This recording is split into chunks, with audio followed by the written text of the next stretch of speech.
All right. Good evening, everyone. Thank you for coming. I will call this meeting to order at 7 o'clock. We'll resume the open public meeting. All right. Reconvene the public meeting. So, actually, I'm at the wrong part. Sorry. Reconvene the regular meeting of council. I'll read the land acknowledgement. As visitors of the land, the town of Bradford acknowledges that the land on which we gather today is the traditional territory of the Anishinaabeg Nation, which includes Ojibwe, Odawa, and Potawatomi nations, collectively known as the Three Fires Confederacy. We recognize the Huron-Wendat, Chippewa, and Haudenosaunee nations have walked on this territory over time. In times of great change, we recognize more than ever the importance of honoring Indigenous history and culture and are committed to moving forward in the spirit of reconciliation, respect, good health with all First Nation, Métis, and Inuit people. Motions arising from closed session, please. Council had a closed session before this, so we display it.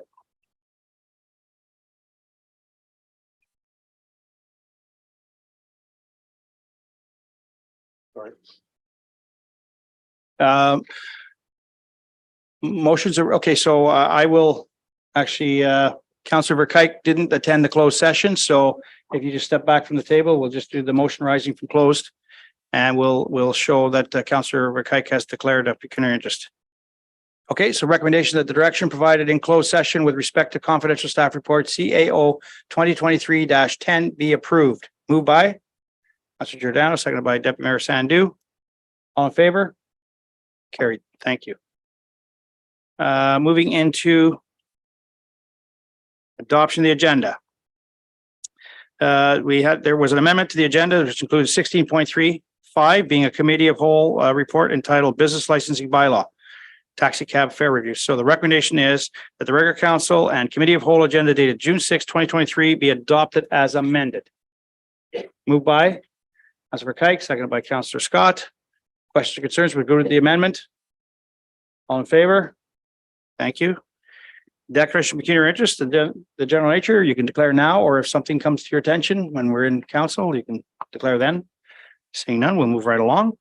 We have a presentation from Accolade Innovations, Inc. Mr. John Picard.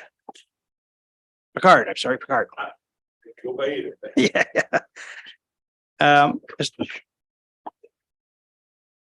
Go ahead. I'll give you the floor. Thank you for taking the time tonight, Mayor Leduc and Deputy Mayor and Chief and councillors. We've chatted a little bit, a few of us, about this project that we're calling the Bradford Catalyst Center. Wanted to give you a bit of an update as to where we're at with that particular project. It's coming along, I'm biased, but I think rather well. And so we'll take you on a bit of a tour of it. Okay. So just to refresh your memories, we'll define what the task is. That we wanted to do an investigation of the potential to establish a what we're calling a catalyst center, and I'll get a bit more specific about that shortly, in the downtown core of Bradford. What was the purpose of that? To develop a physical gathering place for entrepreneurs, for startups, for government, academia, money interests, venture capitalists, angel investors, etc., to come together to build the economic base of the community. Okay. Where are we at in this particular project? So it's a three-phased investigation. We've completed the feasibility study. We went out and looked at what are the needs in the community, what's possible for the community in terms of the options that might be available. And now we're just in the very late stages of developing the business plan for that, including all the financials and what have you. And we're sort of inches away from delivering that to the Economic Development Office. At that point in time, I think the ball will be passed to this group to make some decisions on the recommendations put forward, and then perhaps there'll be implementation of it, or perhaps something else will develop. Okay. What's been done so far? So my team has been working with the Economic Development Office to sort out what this Catalyst Center could potentially look like. We assembled a steering committee from the community. I think it was originally 8 people. We've lost a couple of players over time to illness and work stresses and what have you, but we still have a steering committee that's basically keeping my team and myself on the straight and narrow, making sure we focused on the mission at hand and giving us advice and counsel as we go. We looked at 8 potential models for the town of Bradford that could potentially work, and I'll run through those very briefly. We've selected one that we think is the best model for the community for a whole number of reasons based on the needs, the financial viability of the chosen model, etc. As I say, we're in the last stages of developing the business plan for this. Hope to have that fully delivered to the town certainly by the end of this month. I'm getting some feedback from the steering committee as we speak that will give me sort of, the final touches on the plan, and then we'll hand it off. Okay. We've gone out to the community fairly extensively to talk about what are the needs out there, what's available to entrepreneurs and small businesses, et cetera, the community at large. And we identified some gaps that we think that this Catalyst Center could fill. We took a pretty hard look at the economic development data that was available, both from the town and from surrounding areas. We took the steering committee on a tour, a couple of tours actually, of what I call the local ecosystem. There's a whole bunch of individuals and agencies and organizations that help entrepreneurs get where they're going, help them succeed. And we wanted to go and talk to them and look at what they're doing sort of firsthand. So we went all through Simcoe County, we went all through York Region to take a look at what's available there. So steering committee could get a good handle on things.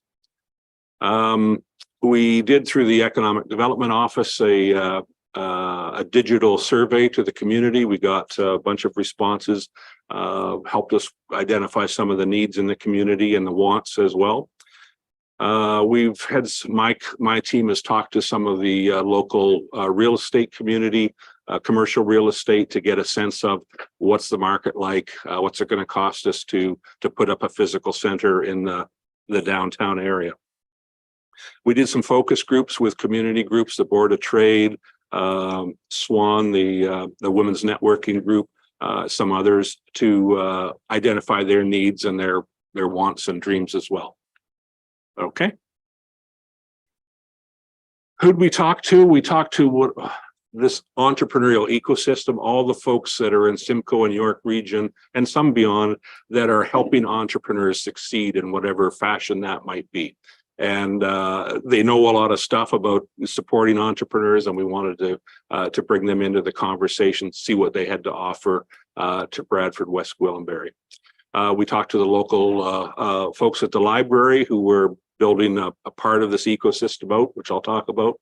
As I say, the commercial real estate experts. We talked to community partners, the colleges, some government agencies like Nottawasaga Futures, et cetera. The Board of Trade.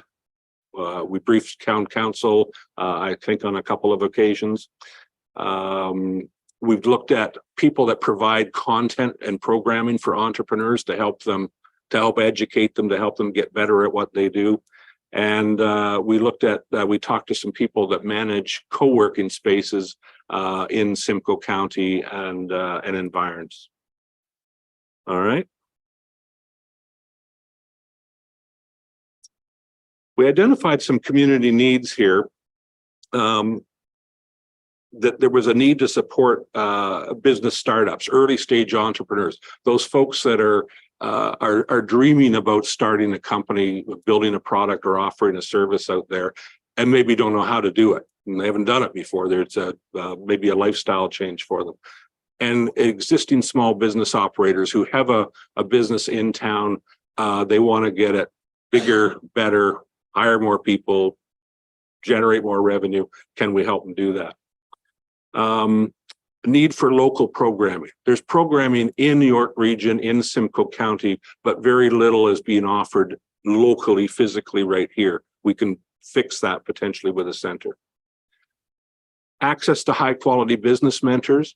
There are people that know stuff about business, whether it's starting a business or growing a business or scaling it up to something significant or funding a business, those types of things.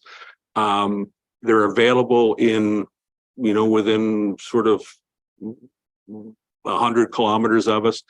Let's get them in here so that people can have face-to-face conversations with people who really know how to help businesses grow. Access to business funding. We've got an angel investment network that operates in this region. Let's get them into Bradford so that they can talk to local entrepreneurs about funding their dreams. Venture capital for some of the larger ones. The demand for collaborative training and networking space. So if you're an entrepreneur here, maybe you're a real estate agent and you want to run a training session for your team or whatever, where do you go to do it? Well, you might come here to the library or somewhere else, but there's the supply does not meet the demand, and I'm sure that's not a surprise to you. Same for networking space. I want to get a group together for whatever reason, maybe it's a community group or maybe business groups or associates or whatever. Where do I do it? We're fighting for space here. There's really no co-working space in Bradford. I was saying to a colleague earlier, and there's really none in Innisfil and there's really none in Newmarket. We'll talk more specifically about what that co-working space looks like, but the good news, bad news is there isn't this place. If I'm starting a business today, where do I start it? At my kitchen table, maybe out of my garage or my basement. Where do I go when I need to meet, other business professionals? Not at my kitchen table. I need a place where I can go and meet with them, or a place where I can work without the dog barking at me and, the kids are home from school, that sort of thing. There's a challenge with a meeting and event space in the community. You're pretty much at capacity here. I don't think that's a surprise to you. Can a Catalyst Center help address that? Yes, it can. Okay. We looked at 8 model options, a makerspace, which the library is already developing. And so we struck that off the list quite quickly. An industrial makerspace. Some of you may have been to New Make It in the town of Newmarket. It's a makerspace on steroids, a place where you can go and weld things and solder things and use, heavy duty woodworking equipment and things like that. Trade and skills training center, such as they have in, I believe it's Sutton, Ontario, to help retrain people for career opportunities or upgrade skills in existing professions. We looked at a communal or commercial kitchen for food entrepreneurs, place they can come and work on their formulations, their recipes, their packaging, their labeling. We looked at a co-working space, and I'll circle back on that one. Sort of a generic entrepreneurship hub, a place for entrepreneurs to gather without the co-working component. Incubators like they have in Waterloo, Ontario, that help early stage companies that are they haven't sold any products or services yet, but they're getting there, and they're going to try and coach them to get to that. Or business accelerators for existing businesses to help them lift off. Okay. We chose the model based on the needs of the community, which is I need some office space. I might not need it all day, every day, but I need something professional with all the business amenities that we can stuff into it. The need for that. There's a need for a small event space, maybe 50 people or maybe 75, something like that, to augment what's available here already. A place for meetings, so boardrooms and such that are properly equipped for, with digital technologies and whatever else you need for a professional business meeting. Co-working space is a place where an entrepreneur can go, or anyone can go, and they can rent space to work by the hour, the day, the week, the month, the year, if they so choose. And they can mix and match. So I can go there for an hour on Friday, and maybe I take all day Wednesday next week, and so on and so forth. And you pay by the minute, effectively. What we're talking about doing here is offering professional programming for entrepreneurs and startups, and mentorship as well. So it won't just be a space to come and work and meet and hold events. Oh, it will be all of those. It will be a place where they can come and learn. They can do workshops. You can have speaker events, training events, all those types of things. We like this model because it has a revenue component to it. It can largely pay its own way, because I'm going in and renting office space or desk space or meeting room or whatever. It has a revenue component. A lot of these solutions don't have one that's quite as clear. Okay, thank you. I think some of you have seen these pictures before. It's a co-working space in Collingwood, Ontario. It's a downtown storefront operation. It's about 7,000 square feet now, grown from about 4,500. But you can see in the top left, open desk space. I come in with my laptop, I plug in, and I go to work. More co-working space in the center top. Meeting room, boardroom space with all the digital technology you might need. In the bottom left, it has a privacy pod. I want to talk to my lawyer who's in Toronto. I'm going to have a Zoom call. I don't want the whole building to hear my conversation. It's a soundproof booth. Relaxation room in some of them. And some of them have bike share and other amenities for the members to use to toot around the town or whatever they want to do. There's a video attached to this, which I'm going to skip for now, and if time permits, maybe we can view it later, but so we'll go one more. Almost at the end, folks. The features of the model that we're recommending, it would be a public-private partnership. The public part would be what we hope will be the town. The private part would be an operator for the co-working space. That's a professional that knows how to make this thing work and succeed. It would be a not-for-profit corporation. It helps us access funding from provincial governments, federal governments, private enterprise as well. So it gives us the most flexible funding formula available. We envision it having an anchor tenant. So we're envisioning a space that's going to be something like 5,000 square feet. We take 500 square feet of that ish. And have a permanent tenant in that space as an anchor to that space. As I mentioned, professional management, get somebody who knows how to run a co-working space and make it easy for the rest of us to succeed with that.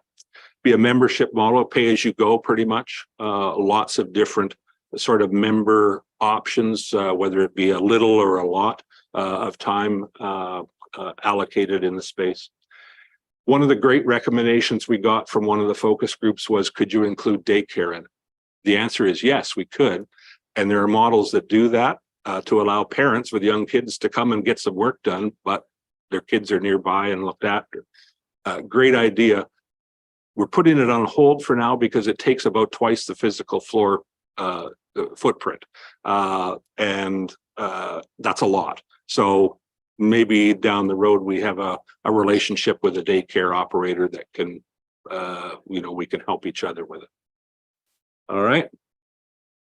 I'm going to offer programming there. This selection that I've got here is from Georgian College that has a well-developed entrepreneurial programs. They offer 5 and 12-day boot camps for entrepreneurs that are thinking about starting a business or are in fact running it. We have a food venture program to help food entrepreneurs get where they're going. On-site live contact with business mentors of all types. Mentor events, sort of speed dating, so you can come for 3 hours and meet 12 different mentors, spend 7 minutes with each of them. We have programming slated for female entrepreneurs and for newcomers, immigrants, refugees, international students, etc. Our schedule, last slide. The business plan is being delivered to the steering committee as we speak. We're soliciting feedback from them to, steer us in the right direction in the coming days. Plan to finalize that business plan and hand it over to the town. 2 weeks from now, I guess it is. And then we would wrap up with the summary to council based on our final. All right, I probably took a bit more of your time than I deserved, but thank you. Excellent. Thank you very much for that presentation. It's very exciting. Sounds very exciting. So any comments or questions from council? Councilor Giordano. Thank you very much for the presentation. Big fan of the concept and the idea. Something I was part of in other locations in the past. And I worked with many businesses consulting as well as youth, young startups, young entrepreneurs as well. A couple of things. Number one is, I was a little concerned with the downtown kind of target location area. I understand probably the reasons why the downtown, but you have a lot of ideas that probably require more space. And I was just wondering if that would be an ideal location, or if it'd be maybe slightly outside, or just a hop, skip, and a jump from the downtown area. There's probably some locations I could probably think of that might be ideal for that. But that was my first question. My second one is, I know a lot of post-secondary education, they have co-ops that are coming and graduating. They have a hard time penetrating the employment market. So maybe liaison with them. So, businesses that are looking to maybe go from the mom and pop shop or the one employee to this, 2, 3, or 4, have the ability to maybe give a young person an opportunity into the job market as well. That might be a great penetration as well. Totally. Yes. If I could address those questions. First, on the location, there's something about these places that there's a vibe to them. There's an energy to them. And we think that is best delivered downtown. And when these people come in to co-work, they can walk next door and get their coffee or their lunch or their whatever, or other services and what have you. So can it be established somewhere else? Absolutely. But the energy is pretty important to it as well. It does come with a cost downtown.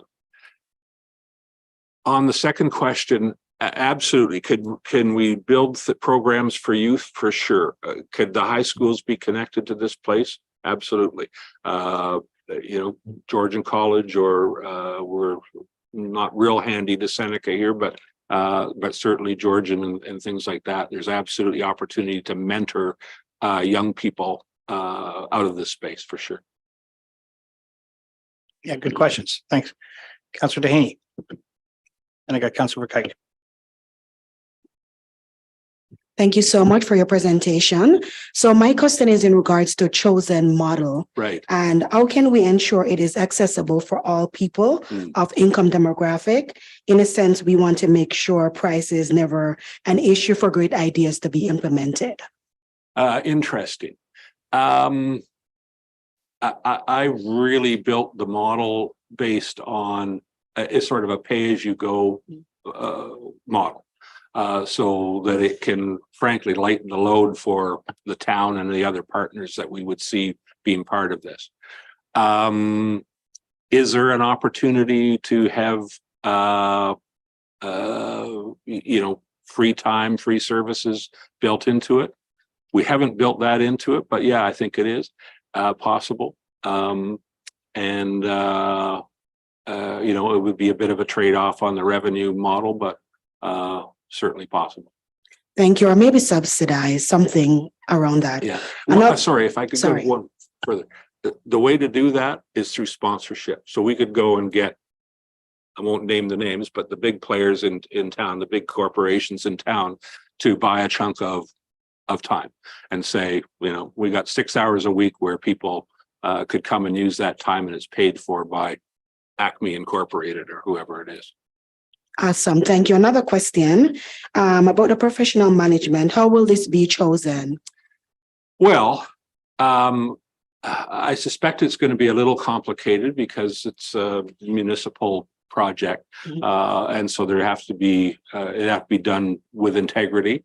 We've interviewed a number of co-working operators, some of whom are interested in partnering in Bradford. That negotiation would have to be formalized for sure. It's been very off the cuff, but there's people that are leaning into the conversation. I'm going to make a recommendation as who do I think is your best partner, but that would certainly have to be hashed out down the road. Okay, so you also mentioned about the implementation is not in the scope. I don't know if it's maybe in the scheduled dates coming up. Can you clarify that for me, please? So yeah, the task that I was giving along with the Economic Development Office was to see if this thing is viable for the town and make a recommendation on the most viable option that we can come up with. And so that's where it goes. I'm kind of making this up, but my sense now is the ball gets hit over to council and to the town to say, can we do this? Is this something we want to do? And if the answer is yes, maybe it gets hit back in our direction. And then when we say, go, let's build this. Or maybe it comes back in some other format. So I guess I'm hitting the ball over the net to you. Thank you so much again. Okay. Great. Thank you for those questions. I've got Councilor Kite next, and then I got Councilor Ferragini. Thank you, Mayor. Thank you for the presentation. I like the idea of it being downtown because we need to revitalize our downtown. We need to concentrate our efforts there and trying to get business down there. And on that note, how does one get these entrepreneurs? How do we attract them to keep, when they start up their business, to stay in Bradford? It's one thing we help all these people and then they start up in Vaughan or Barrie or Newmarket. So how does that translate? Yeah. One of the features of building a center like this, and I've been involved with quite a number of them in a number of communities, is it starts to build an ecosystem in the community. So you get mentors come into it, you get money come into it, investment money for businesses. You get all kinds of expertise that comes in, and that hub attracts it like a magnet. And it tends to, the bigger it gets and the more robust it gets, the less reason there is for entrepreneurs to wander away. And so I think this can be the starting point for something like that, to build that magnet in the community, and then good things start to happen. Yeah, I think part of that is, you get the accelerator going, you get the entrepreneur started, and then we have to actually get the next step for them, build the next step into grow their business. Councilor Ferragini. Okay, thanks. Any further questions or comments? Yep, Councilor Dehaney. Still the daycare, the childcare, because I'm also an entrepreneur myself, and I've known a lot of single moms, even that as well, right? That have businesses, but for some reason, childcare, is an issue. I know you guys said you're going to put that on hold right now. I was wondering if you could reconsider that, because sometimes, there's so much that, people want to do, but childcare is definitely a problem. Yeah. So if you could maybe reconsider that option, that would be awesome. And I know a lot of people will be very excited. Yeah, about having that. I love the idea of it personally. And, there's a couple of options. One is, do you have the children actually on site in the center? The other one is, do you have a relationship with an existing operator, daycare operator, so that parents can sort of come and go, drop the kids off for 2 hours while I go and catch up on my email and then come back? We could maybe have some further discussions on something like that. Great. Seeing no further questions, John, thank you very much. Thank you. Great job so far, and we look forward to the final report coming in, and we're Thank looking you. forward to that. Combined working space. All right, we are on to the next section. We are into section 8. We have a public statutory meeting. So I'll convene the public meeting, recognize the statutory public meeting to discuss proposed amendments to the building bylaw be called to order at, I've got 7:31. Moved by the Deputy Mayor Sandu, seconded by Councillor Faragini. All in favor? Great, thank you. Introduction, purpose of the meeting. The meeting is a statutory public meeting held pursuant to section 7-6 of the Building Code Act and the Building Code Division C, Part 1, Section 1.9.1.2 regarding the proposed changes to the town's building bylaw 2020-40 to increase building permit fees for some classes of building permits. Comments presented at this public meeting are being recorded by staff. Personal information is being recorded according to the Municipal Act and the Municipal Freedom of Information and Protection of Privacy Act. Questions regarding the collection and use of personal information should be directed to the clerk. Confirmation of the notice. The notice of this meeting was advertised at bradfordtoday.ca, the topic newspaper, on May 11th and 18th in 2023 and posted on the town's website. So we now have a presentation from our director, Peter Lukes. A good evening, and also with me today is our CPO, Willie Wong. We go to the next slide. Yeah, so just a brief outline of what I'll be talking about today. Just a bit of a background, talking about the Ontario Building Code and the Building Code Act and the provisions within those documents for allowing municipalities to recover the costs for the enforcement of the building code.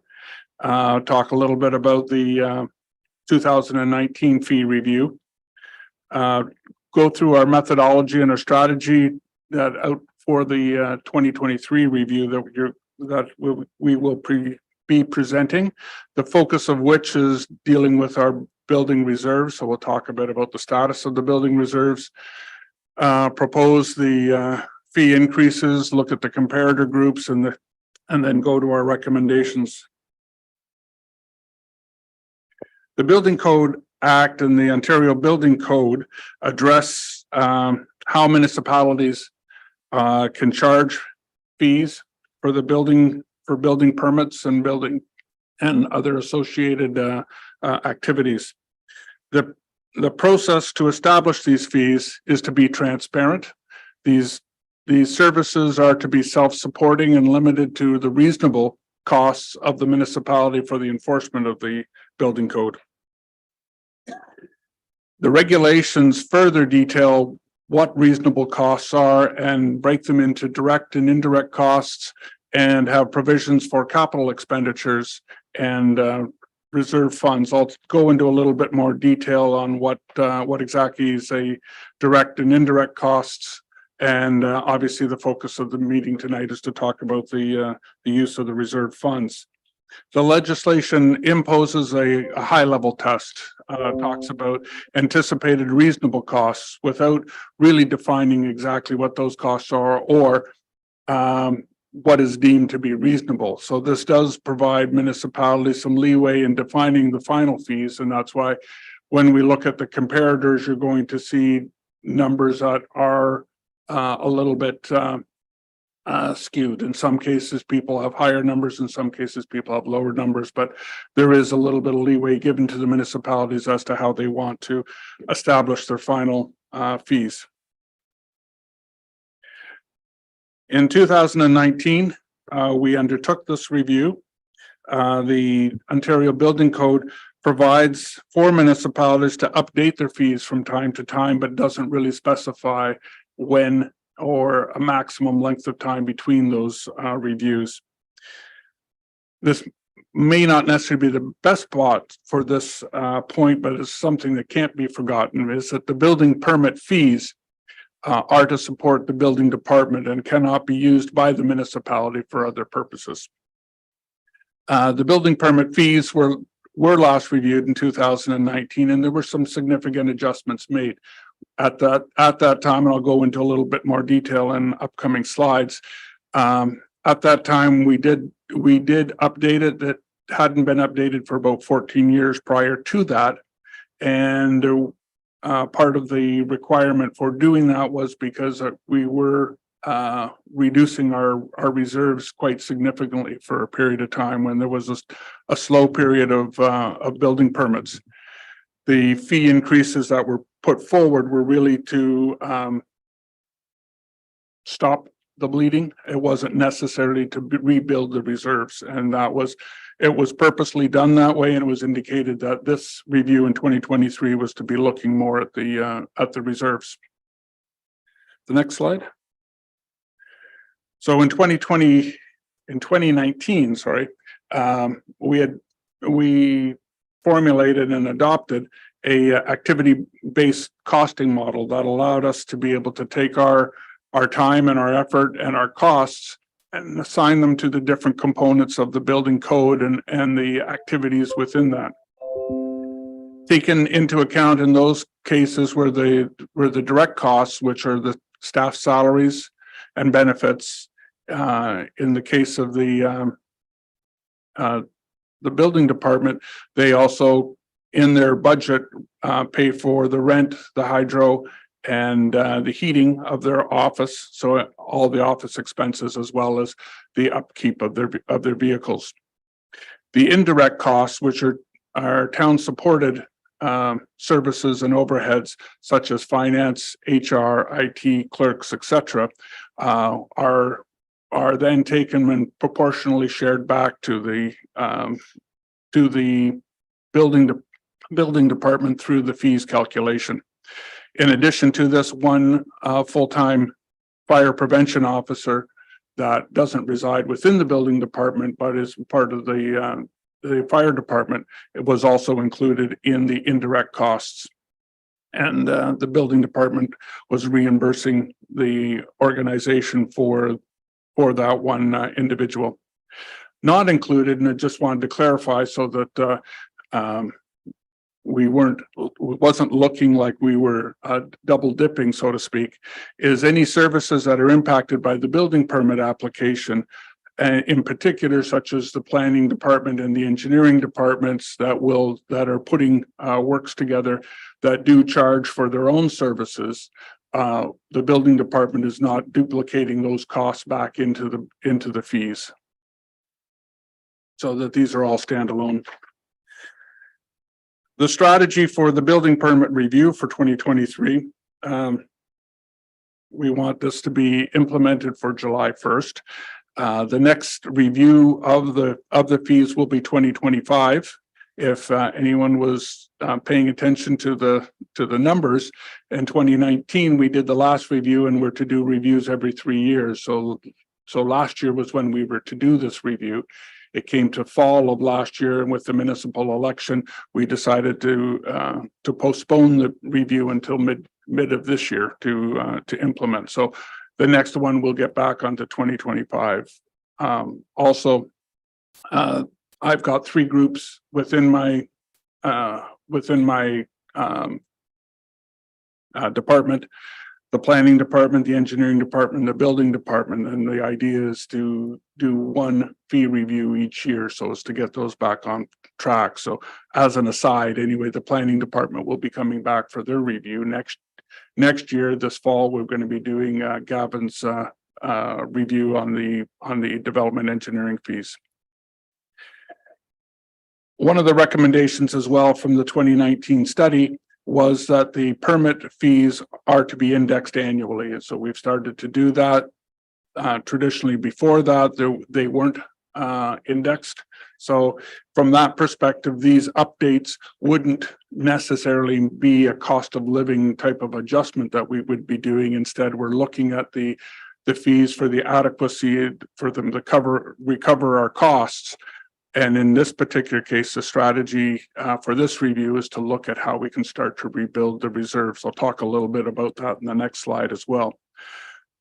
The long-term target for the reserves, which was presented in the 2019 review, was at 3 times the annual expenses. $1.2 million annually is what the budget is for the building department. So that would translate in the $3 million, 3.3, but $3 million range based on the current budgets. So then we look at the status of the current building reserves. From 2016 to 2019, the reserve balance dropped from $4.4 million to $1.2 million. So it was a real downturn in the amount of building permits that were being issued during primarily 2017 and 2018, but it did translate into about a $3.2 million draw against the reserves.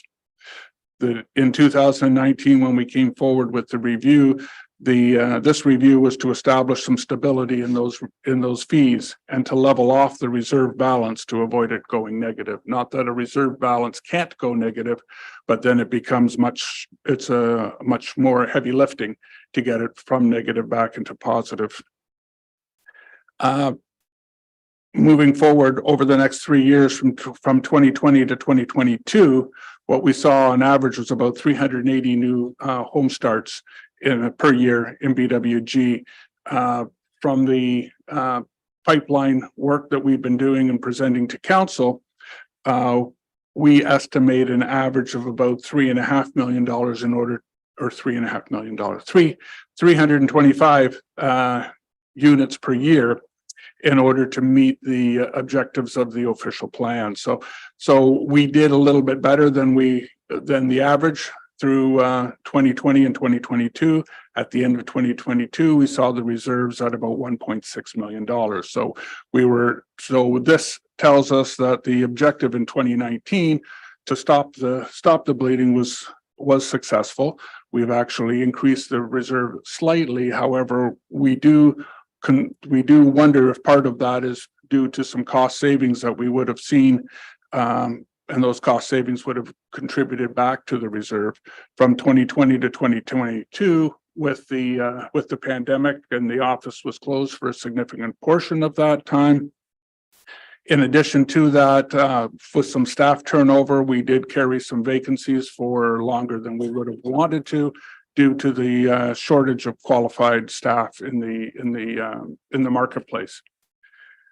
Having said all that, we're taking the conservative position that the 2019 increases that we did was to stop the decline of the reserve. That I think was successful, and I think we're in a good position from that. Now the task in front of us is to start to rebuild the reserve. I'll go to the next slide. So this was not purposely put in here that you can't read, but this is an attachment from the report that we did at the beginning of May. So if you need to see this in finer detail, you can refer to that attachment A of that report.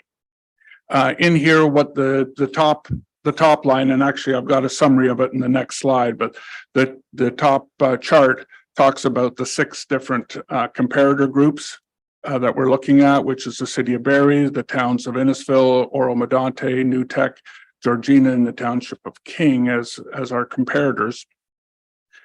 The more interesting aspect to this slide is actually the bottom table. And in the bottom table, it's a little bit confusing, so let me just walk you through it. You'll see Bradford in there twice. So Bradford 2023 is the current fees. And what we did on here is we just ranked highest to lowest against the different groups. So within the building code, and not to get into too much detail, but in the building code breaks out the types of applications into 6 different categories, groups A through F. And hence the reason why you'll see six columns in that bottom chart. Bradford's in there twice, one as the current fee, which is the sort of lighter brown color, and then with our adjustments that we're proposing, which I'll talk about on the next slide, is in the darker color.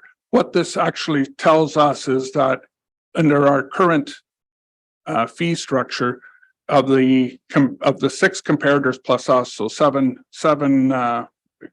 comparators in total, we ranked 6th in pretty much all categories except the last one, which we ranked 5th in. When we do the adjustment as we're proposing against each one of those categories, Bradford raises up to the 5th ranked team municipality across the board. So still not necessarily poking our head way out of the sand, but we are still staying competitive, and as I say, still in the mix with our comparators. So next slide. So what we're proposing here, and just for better clarity, this is the 6 different categories. The single residential dwellings, business and personal services, mercantile, industrial, assembly, and institutional. The existing 2023 fee is as it's stated. That's the fee that we charge per square meter today. The proposed fees, which increase from 5 to 15% underneath in the pink color, ends up moving our fees slightly higher, obviously. And then those 6 municipalities I talked about, we take the average of all of those 6. So that's 6, not including BWG in that comparator group. And that's the next line. So if we look at the single residential dwellings as an example, we're currently at $16.18. Proposed to move to $17.80, which is a 10% increase. The average of the comparator group is $17.65. So that last number at the bottom, as a percentage, our new fee is 101% of the average. So when you look at that across the board, we range from about 86% to 102%. So, and that's of the average. So as I say, it's not pushing us significantly higher. It's keeping us within range, and it helps to start to rebuild our reserves. Going to the last slide. So what's this mean? And I think this is important that when I said that in 2016, we were at $4.4 million, we're currently at 1.6. We're not trying to achieve 4.4 over the next 3 years. We wanted to slowly, we've just turned the dial up a little bit on this right now. If we assume about a $2 million annual revenue, what we're looking at here is probably about a 10% overall increase against our fees, which would be about $200,000 a year for 3 years, which is about $600,000 on top of the 1.6 million that we currently have in the reserve. If everything goes according to Hoyle, then we'd be somewhere in the neighborhood of $2 to $2.5 million at the end of 2025. So again, keeping it going in the right direction. We're not trying to hit a home run on this one, but instead just start to get a few more dollars back into the reserve to protect us against further downturns. As we've seen, it can inundate our reserve quite quickly with a couple of bad years of building permit activity. And the last slide. So the recommendation before you today then is that for council to endorse the fee increases as outlined within this report and this presentation, but also the report that was put forward in beginning of May, and that the new fee structure to be implemented effective July 1st. This is the public meeting. We will field any questions and ideally coming back at your next meeting with the ability to get this implemented in time enough for us to put the new fees in place for July 1st. So thank you. All right. Thank you, Peter, for that presentation. This is a public meeting. So now I offer up the opportunity for members of the public to now are invited to address council and provide any comments pertaining to proposed building permit fee increase. So Madam Clerk, do we have any participants signed up? No? Okay, so I will call a second time if anybody wants to sign up or anybody wants to speak in regards to the permit billing fees. And right now I'll call a third time. All right, seeing none, so I'd like to speak. So town staff are now invited to questions from the public. Council now is invited to ask questions in regards to fees. Is any council members? I've called the public 3 times. There's no public comments right now. Would council want to comment on the billing fees at all? Maybe one question, Peter. I'm looking at the industrial fees. They're going to up to 1135, which is in my mind fine, I guess. But when I look at the comparators, I'm looking at my neighbors right here, Innisfil, Oro, and New Tech, and we're several dollars below New Tech, several dollars above New Tech, a couple dollars above Innisfil, and even with Oro. Questions, 5% increase, is that a necessary, because we have industrial growth here? Is there a real significant need to do a 5% increase in that area? I know our comparators were, the average, I think in that one is, what is it? $11.11, and we're going to 11.35. When I look at the average, even when I look at King, it's only $12. Georgina's the real one out there. Barry's only 12.53. I'm just concerned with the industrial growth. But I don't want to see that. So if that's something that you can look at or whatever. Any comments on that? That was part of the reason I think that was the 5%. As I say, we were targeting in there with our comparators that we were still ranking within the fifth position in that spot. Sorry, Willie, did you want to respond? The mayor to answer your question, I think New Tech and Innisfil, I spoke to my counterpart. They are more reserve fund. Like for example, Innisfil, they are more than close to 5 million. New Tech about 4.5. So in order for us to catch up the reserve fund, that's why I told Peter we have to adjust a little bit higher. Okay. Thank you. They have solid reserve funds then. Okay. All right. No further questions or comments from council? Okay, so I will now follow up. If anybody wishes to be contacted before this matter is considered by council, please ensure your name and contact information is on the roster located at the rear of council chambers. I think the clerk has it now, so if you want to sign up for anything, please let us know. So I have a recommendation to adjourn the public meeting. Recommendation of the public meeting hereby adjourn at 7:53. Moved by Councillor Scott, seconded by Councillor Burkite. All in favor? Carried. Thank you. We're on to section 9. There's no deputation. Section 10, open forum. At this point, Madam Clerk, does anybody sign up for open forum?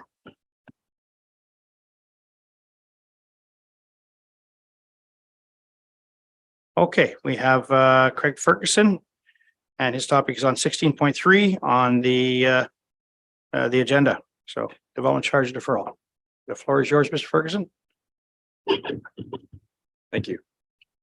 Good evening, Your Worship and members of council. My name is Craig Ferguson. I'm a principal at Parcel Economics, and I'm here this evening on behalf of Bradford Self-Storage Equities Limited regarding item 16.3.3 on the council agenda, which is the development charge deferral request for 490 Holland Street West. Bradford Self-Storage Equities Limited is proposing a 3-story self-storage facility located at the Holland Street Square Shopping Center at 490 Holland Street West. The proposed facility is 126,000 square feet and would generate approximately $2.5 million in development charge revenue. By comparison, if the site were developed with 20,000 square feet of retail uses, which is what's currently shown on the site plan for that shopping center, it would generate approximately $400,000 in development charges. Therefore, the development charge revenue from the self-storage facility is approximately 6 times higher than what could be expected from retail development on that site. Bradford Self-Storage Equities Limited is asking the town to consider deferring a portion of the development charge revenue to a later date, with this deferral reflecting the fact it takes time to build this facility as well as lease it out to get cash flow. The proposal is to pay development charges on the first floor of the development at the time of building permit, when development charge is usually paid, which amounts to approximately $805,000, with the remaining development charges paid in 5 installments starting in year 5. Paying development charges on the ground floor of the building would generate twice as much development charge revenue if it was developed for 20,000 square feet of retail space, with the remaining DCs paid over the 5 installments, as I mentioned earlier. We believe there's strong rationale to support deferring development charges to a later date for the following reasons. One, the self-storage facility would generate more for the town in terms of not only development charge revenue, but property tax revenue, where the self-storage facility would pay approximately $20,000 per year more in property tax revenue in comparison to 20,000 square feet of retail space. The second point we have is that self-storage facilities pay more in development charges than they actually generate in terms of need for services. So when development charges are calculated, they're calculated on an employment density basis, where a facility with more employees obviously has more of a need for service, being roads for people to go to work, water for washing their hands, toilets for flushing the, sanitary for flushing the toilets.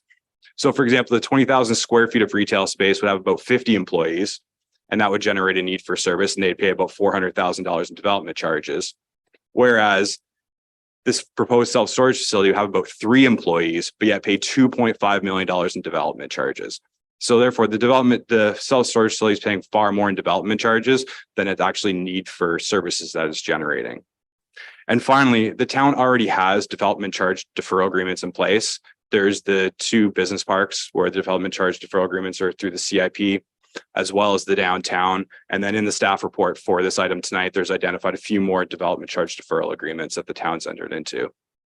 So what Bradford Self-Storage Equities Limited is asking is that the town consider deferring a portion of the DCs through either their proposed schedule, and I know there's a few other options put in the staff report by staff, and just consider that going forward to help produce additional self-storage space that's much needed in this community. I'm happy to take any questions you might have at this point. Thank you, sir. It's an open forum, so there's no back and forth. Oh, between okay, council. excellent. All right, But stay tuned for the report when it comes forward. I think it's under committee of whole, so great. Thank you very much. stay tuned. All right, thank you. Okay, we have no other open forum. We are on to adoption of minutes and the committee of whole recommendations. So I have 11.1 adoption of council and committee of whole recommendation. The committee of whole recommendation COW 2023-45 to COW 2023-50 be approved, and that the minutes of regular council meeting and committee of whole meeting dated May 16, 2023 be adopted as printed. Would anybody like any of these recommendations pulled for comment? The committee of whole stuff. Seeing none. All right. 13.1, that's moving forward. You mean? That's in tonight's agenda, yeah. I'm just talking about the recommendations, so 2023 to 45 to 2023 to 50, be approved. Okay. Seeing none, all, do I have a mover seconder? Moved by Councilor Giordano, seconded by Councilor Dehaney. All in favor? Carried, thank you. And then I have adoption of special council minutes recommendation that the minutes of the special meeting of council dated May 23, 2023 be adopted as printed. Mover second for this, moved by Councilor Scott, seconded by Councilor Verkuyk. Questions or concerns with the minutes? Seeing none, all in favor? Thank you.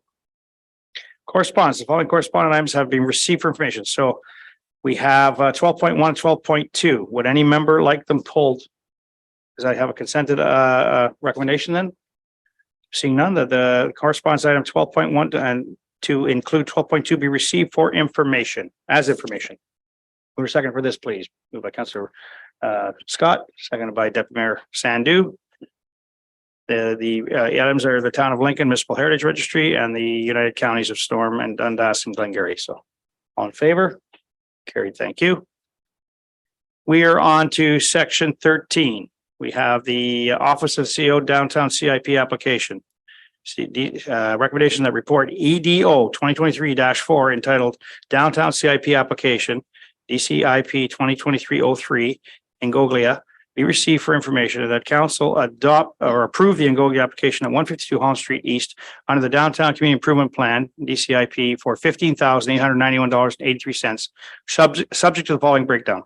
$15,000 under program 1 for building exterior grant program, $891.83 under program 3 fees and permit grants program. And the council authorized the clerk, the mayor and clerk to enter into appropriate agreements with the applicants detailing terms and conditions of the grant approval, agreement process and payment schedule subject to the parameters of the Town of Bradford's Downtown Community Improvement Plan, April 2022. Mover second to put this on the floor. Moved by Councillor Jano, seconded by Councillor Dehaney. Questions, concerns with this report? Councillor Scott. Thank you, Your Worship. I'll just briefly comment to say, I think both of these CIP applications for the downtown are exactly in line with what the program is designed to do. The Angolia proposal would see us restoring the facade, the frontage of several stores that are staples in the community right in the downtown. And then the later one, the Quinlan one, will renovate the interior of an older building into a modern office. And for a modest public investment, we're going to be able to refurbish the front in one case and the interior of the other of two of our storefronts in the downtown. The CIP program has helped dozens of downtown storefronts to revitalize. It's part of our downtown revitalization plan. I think we're all excited about the Holland Street Transformation Project and the other interconnected pieces of downtown revitalization, but I think the modest public investment we put into these two stores is a good piece of the puzzle, and I'm happy to support both of them. Excellent. Thank you. Councillor Dehaney. Hello. So just a quick question, just for an understanding and the possibilities of what's available, is there historical data that's available for those already being approved for the CIP program? Just for my own understanding. Thank you for the question. Through you, Mr. Mayor. We keep records on all of the CIP applications that come to council. Some of them are archived because they've been paid out and a 5-year term has passed, which is the typical term that we contract with the owner or the tenant for. We do track approximately 30 what I call legacy applications under the older program. And we have about 6 under the new program. So any that you would like to be made available, I have that information for you. Thank you. Yeah, I'm going to support this one too. It's a 4-to-1 public versus private funding application, so it's a good one. We do it does enhance our downtown. That's what the program's all about. So, further comments or questions on this? All right, seeing none, all in favor? Carried. Thank you. We are moving on to 13.2, another Office of the CEO, another CIP application. Recommendation that the report EDO 2023-5 entitled Downtown CIP Application DCIP 2023-04 Quinlan be received for information, and that council approve the Quinlan application at 27 Holland Street East under the Downtown Community Improvement Plan for $9,179.45, subject to the following breakdown. $900 under Program 1, Building Exterior Grant Program, and $8,279.45 under Program 2, Building Interior Grant Program. And the council authorized the mayor and clerk to enter into an appropriate agreement with the applicants detailing terms and conditions of the grant approval, agreement process and payment schedule subject to parameters of the Town of Bradford, Gwillimbury's Downtown Community Improvement Plan, April 2022. Mover and a second for this, put it on the floor. Moved by Councillor Scott, seconded by Councillor Verkuyk. Question concerns with this one? I know Councillor Scott's already touched on it. Any further comments or questions? Councillor Ferragini. Thank you. When we originally started this CIP program, and I still believe in it because what we've done is we've done a lot with the downtown area and we've done a lot to the buildings, and it's made it a more welcoming space, and it's made it a great place for people to come and start their businesses. There are pieces that I continually pick at every time they come forward to council. And in regards to this application here, and maybe Mike, you can go into a bit of detail with it. But when it comes down to like the Program 2 and the way the numbers were broke down, you're looking at the scope of work, and then the breakdown of the scope of work. You've got $1,100 for demolition, $3,100 for installation of drywall, $1,400 for new wiring. Okay. $3,600 for removal of old flooring and installation of trim, $2,500 for new flooring, $982 for debris removal, and $3,700 for painting.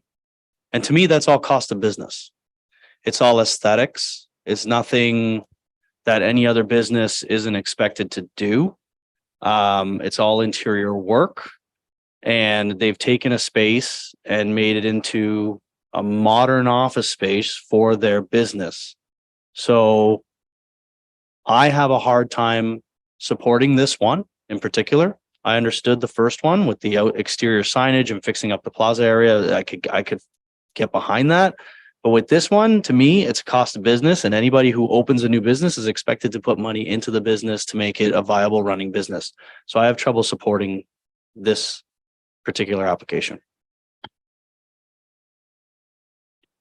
Thank you, Mr. Mayor. And for council's benefit, I had a very brief conversation with Councillor Ferragini before, just talking about the value that this CIP application brings. One of the things that Program 2, which is the bulk of this application, did, and that in that it differs from the old program, we came back once and again to the idea that really what's the difference between an improvement or something that we would consider maintenance? That if I was a homeowner, that I wouldn't expect somebody else to pay my tab. What we have here is we have a very old stock of building. This stock of building, I believe, dates to the 30s, is certainly showing its age. I had an inspection of the premises from the new owner who was attracted to the space because there was a CIP available to help him renovate. The floors were not level. Had you put something on the floor, it would roll over and into the wall. Everything was off kilter inside, and that was just the building at the time. These are buildings that have gone without building permits for some time over the years because that process was not in place. It's that old. This really focuses on improvement of buildings. We want an improvement of the structure, but we also want the improvement of the leasability of these facilities. New electrical so that it can accommodate a modern workplace. We want a good aesthetic as well, which is what Councillor Ferragini was talking about a little bit more. But we did tighten the criteria. We used to have under this program $50,000 available, part in grant, part in loan. We no longer have the loan component. We scaled that back, and we recognized they had to put more into it out of their own pocket for us to subsidize.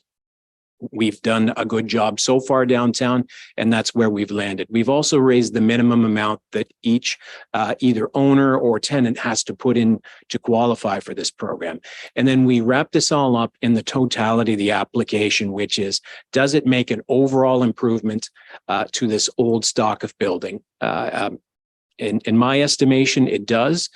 Had this been an application just to paint the interior and clean it up a little bit, I wouldn't bring that forward. I've made it very clear with all applicants, this has to be a distinct improvement that council can see the value of putting money from the program into it. And it's not all council money going into it. The owner does put 50% into it. It's a matching grant in this case.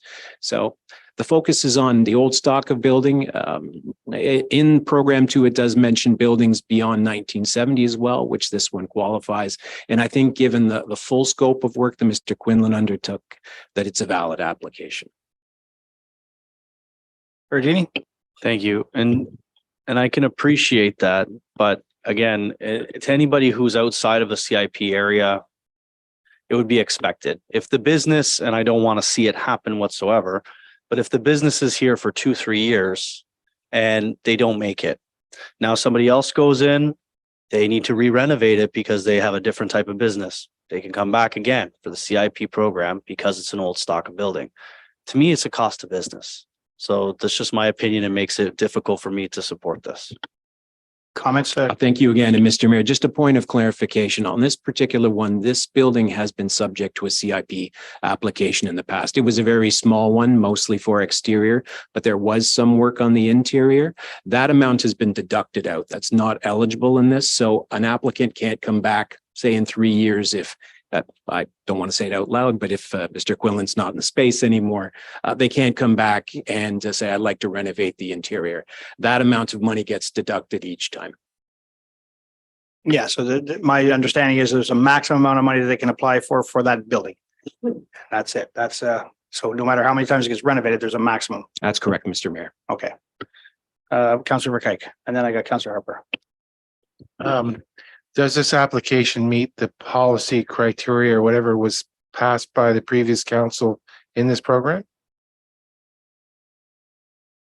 Yeah, yes, it does, Mr. Mayor. Okay, so maybe we need to look, if we have an issue with that's done, when is their next time to review the policy?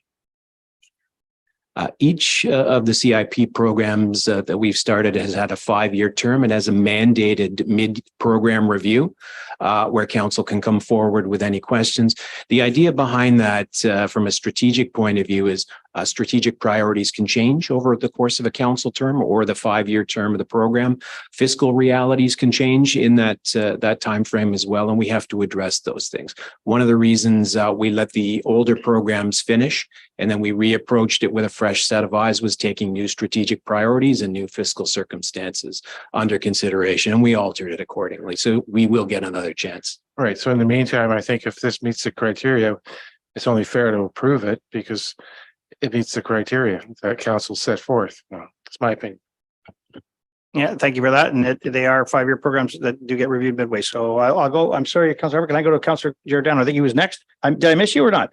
Okay, Councilor Harper and then Councilor Giordano. Thank you, Mayor. I agree. I'm actually in agreement with Mr. Verkuyk here. And thank you for clarifying the policies in this. Councilor Faragini made good points for other people that live outside the CIP in regards to cost of business, but this is about improving our downtown. This is improving our heritage that the building is 1930. It meets the criteria of the policies set in place by the CIP fund here. And I think we should honor that. And I agree that actually, the work that is done in this place has actually helped to, refurbish the lease agreements, like you said, put back into our community and actually what we want to incorporate as a downtown. We have to still kind of maintain, the heritage and structure and feel. Well, we just let it to go. The floors will be falling apart. The electrical will be all outdated and that would cause fires. But if you replace the electrical, that's not cost of business. That's actually improvements of especially older buildings. And that much I know about reconstruction, and some of you guys as well know that as well, that you have to do that. And that's just one of the pieces of upgrading a building as such. So I'm definitely in favor for this. I think that he's done, the business here has done a great job. And I appreciate that we already actually anticipated those rules that if the work is done, the cost does get calculated off for that. So I think we're on the right precipice of here for the CIP. I know it is unfortunate for other businesses outside of that district, but we are looking at our downtown and it's hurting. We need to do what we can to support it. So I'm in favor of this. Yes, good comments. Thank you very much, Councilor Giordano. Sorry. Fantastic points from my colleagues here. I'm a bit torn because to Councilor Faragini's point, I didn't see enough transformative kind of work being done. It looked more just like a light renovation other than the electrical. However, to the other gentleman's points, this is what we want to see. We want to see investment and we want to make sure that downtown gets transformed. So I think at this point, I'll see if there's any other comments, but I think I'm leaning in favor. And obviously there's a precedent set. We've gone ahead with it. So I'm leaning in favor of obviously voting in favor of this, but with the option to potentially look at it in the future. Okay. Any further comments on this issue? So they do get reviewed, the CIPs do get reviewed, and it is the downtown CIP, and it does meet the policies and requirements of this. And it's a 2-to-1 partnership, public-private partnership. So there is more private dollars spent than public. So it's a good one for us. All right, I'll call for the vote. All in favor? Carried. Thank you. All right, I have on to section 14, request for staff report. Anybody have a request for staff report? Councilor Giordano. So I didn't prepare anything, but I'd like to request that, I hope I get this right. So I want to look at public or municipal run facilities with the ability to house, let's call it daycare or before and after school care programs to see if we have additional spaces where we can, maybe have a third party come in and run those. But there's such a need right now for daycares and some sort of support for before and after school. And it doesn't seem like there's enough spaces within the school programs or with any other programs that exist. So I was wondering if maybe there's some facilities that we have access to that, whether it's a gymnasium or this and that's not utilized at those times, that maybe we could look into having some sort of a third party partnership. Maybe it already exists, but I tried to inquire earlier. And so I was asked to bring it to request for a staff report. Excellent. So thank you. So any further comments or requests for staff report? So I think do we need to move for a seconder for these? Yeah. So moved by and seconded by Councilor Harper. Question or concerns? Seeing none, all in favor? Excellent, thank you. And I think before we go to, I'll move it to committee whole, but just before I do that, I forgot to mention at the beginning, Councillor Dykey is away on business, so that's why he's not in attendance tonight. I apologize for not mentioning that earlier. So we'll move into committee whole now, and then I think, council, if we're okay to take a break? Yeah, so what are we looking at? Who wants 5 minutes? So is that good enough for everybody, or do we need? What am I at? What am I at here? 16, so. Yeah, so we'll go with, I'll go with 9 minutes. 9 minutes, okay? So, recognition of council resolve itself into committee whole, moved by Deputy Mayor Sandu, seconded by Councillor Dehaney. All in favor? Carried, thank you. Please return at 8:35. 25, sorry, 25.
I have 4 mics.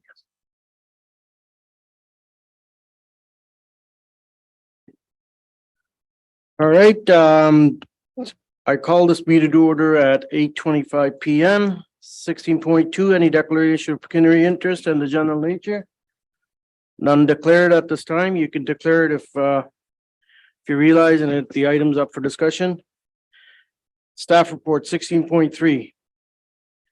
Office of CEO Catalyst Center update. Recommendation that the report EDO 2023-6 entitled Catalyst Center update be received for information, and that council endorse the steering committee recommendation to move forward with Ecolate Innovations, Inc. to develop a draft business and operational plan for the proposed Bradford Catalyst Center as described herein, and that staff provide a final report with the outcome of the project and recommendations for implementation upon completion. Mover and seconder, please. Councillor Verkuyk, Councillor Giordano. Any comments or questions? Councillor Fergini. Thank you. I was gonna bring this up in the presentation, but I figured I'd bring it up at this part. John, thank you for the presentation that you did make. Everything sounded great. I know that we're looking forward to doing some sort of Catalyst Center. And what I wanted to just throw out was if council approves this to get a final report and see the outcome as to how we want to move forward with it, can we take a look at, we currently have a community hub that's under being built, right?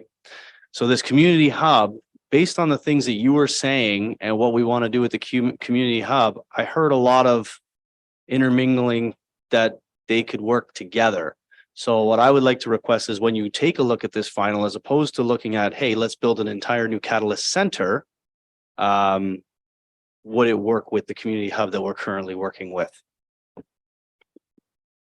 Thank you for the question, Councillor Vergini. And the short answer is certainly, I mean, it's open sky right now. We'll be looking at any and all options. So if it's council's wishes that we explore that, we can certainly look at further through the business plan and operational manual. Councillor Jordan. So I'd like to second Councillor Ferragini's, and the reason is too, there's some mention of potential like welding and heavy machinery and stuff like that. And looking at some other types of access to tools for various types of skill set, including training facility and everything else. And that's why my concern was the downtown core area might be very limited and expensive, but at that hub location, we could add that cool trendy factor since it's, kind of being built from ground up as we speak, but also it allows you a little more real estate for some of these other potentials.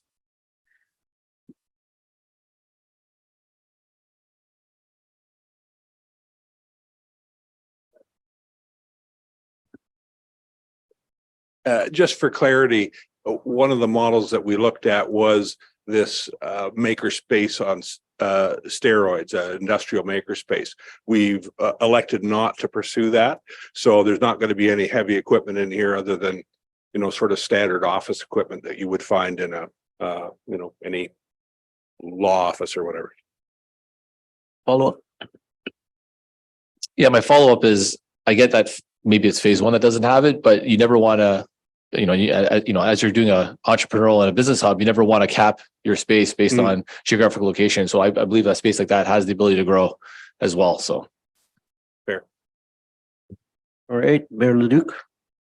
Yeah, I take the points. I take the points about the hub, and certainly the team will look at all avenues and all areas. But the downtown, this is an accelerator. It's an incubator system. It's an accelerator style of entrepreneurial site.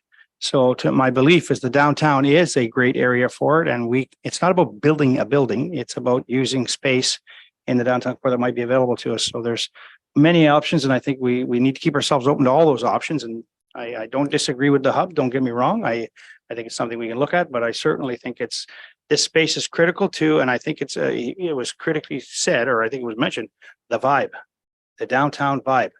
And to bring young entrepreneurs downtown, that will bring a vibe downtown. I'm absolutely thinking that will be an absolute awesome space that's going to be entrepreneurial. And one day maybe we'll get that next Microsoft, get Bill Gates coming out of that door, or we get the Amazon, the Amazon Jeff Bezos coming out the door, whatever. But there's an opportunity and it's exciting to have it downtown. I think there's a great, we'll look at it all. Don't get me wrong, we'll look at it all, but this is just an accelerator shared workspace system. The Make It space in Newmarket is a more industrialized system. I went and toured it, and it's a much different vibe there. It's not what I think what we had presented from John. So I look forward to the end result. I do look forward to the final report coming, and council having a great opportunity to talk about some of the ideas in that final report to make a great decision in the end.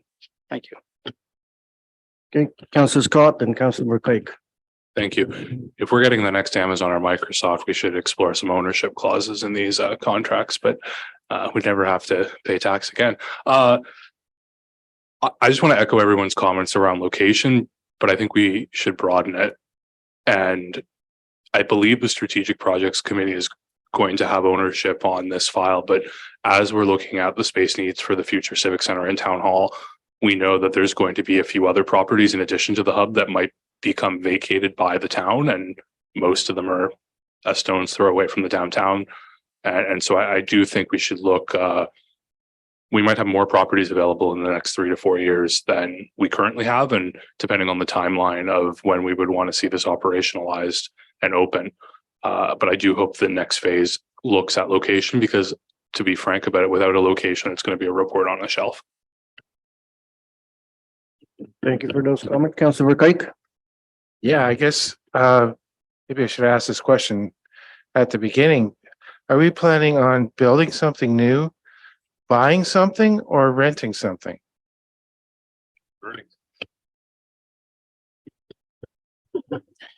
As I mentioned at this point, moving into the business plan, it's blue sky. So we're looking and exploring all options. Now, the one caveat that I will say is the business plan is really to try and nail down exactly how much space is ideal for this center. So whether it be 5,000 or 7,500, it's really to say, okay, what do we need in terms of the partnerships, the head tenants, what other groups do we want involved? And the distinct, one factor to consider is the 177 Church Street. If there is enough space to allow for both a social service hub and a business hub, which is what we're talking about here, then great.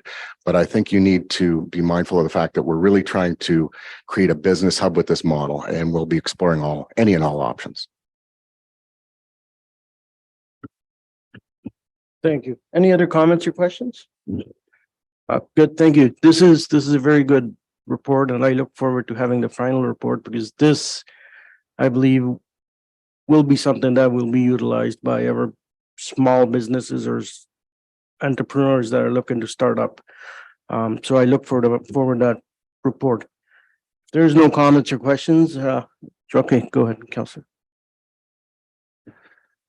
So I know we keep talking about the downtown and the vibe and everything else, which we definitely need some vibe. I'm all for that. One of the other things that many entrepreneurs or small business owners, or many people that have larger businesses within the city of Toronto, Vaughan, Markham, they live up here and they like to work up in this area.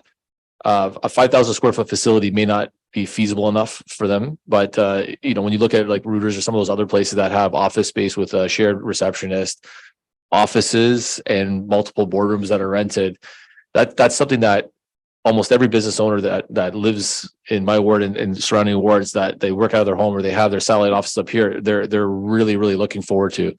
And I don't know if it's a multiple level unit that you guys can look into, or if it's potentially maybe in a commercial industrial area closer to, let's call it 10 Side Road and 88, as opposed to the downtown core. But that would give you the space for not only growth, but to facilitate more potential rent revenue from these people that are looking for these spaces that maybe the downtown core may not be feasible. That's just another consideration when it comes to location. Ideally, if we could have a structure or building that fits this within the downtown core or coming up with our future developments, that would be fantastic as well. But I'm just saying, if we're looking at a short term or medium term, that may be an option as well. Okay. With that, all those in favor? Carried. Thank you. All right, 16.2.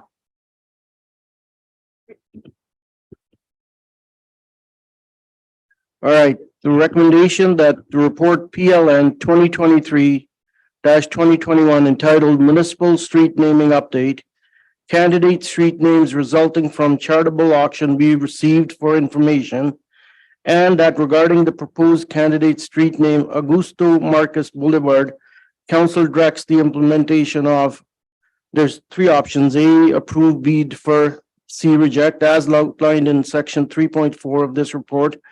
And that regarding the proposed candidate street names Froats, Lane, Drive, or Way, council directs the implementation of option A, B, C, as outlined in section 3.4 of this report. That regarding the proposed candidate street name Berry Snapper, Avenue, Road, or Way, council directs the implementation of option A, B, or C, as outlined in section 3.4 of this report. Can I have a mover and a seconder to put this on? Councillor Harper and Councillor Scott. Do we, looking at the clerk, Ms. Randall, do we take this as one, or my colleagues, do you want to take it as a whole amendment, or have each one voted on separately? Okay, fine, thank you. Okay, Councillor Scott.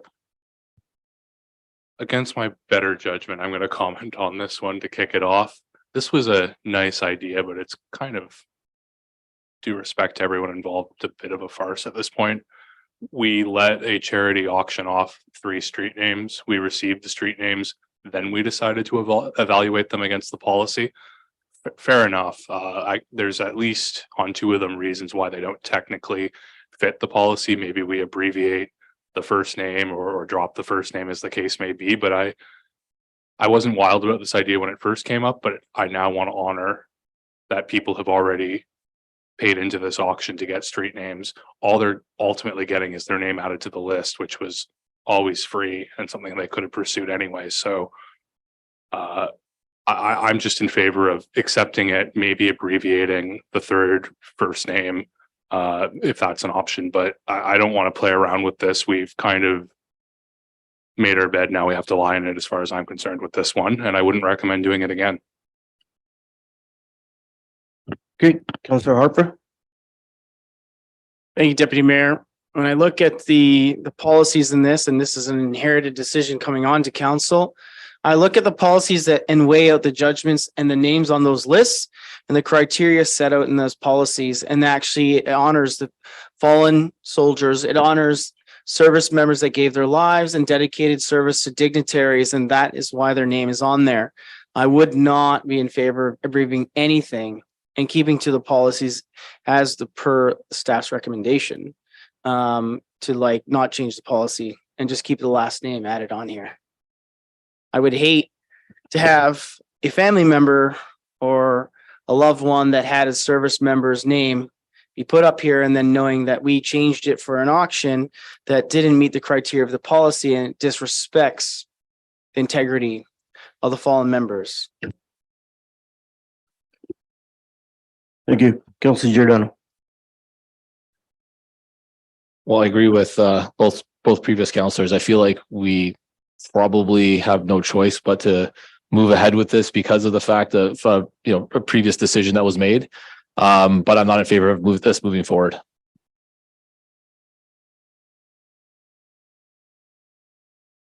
Councillor Ferragini.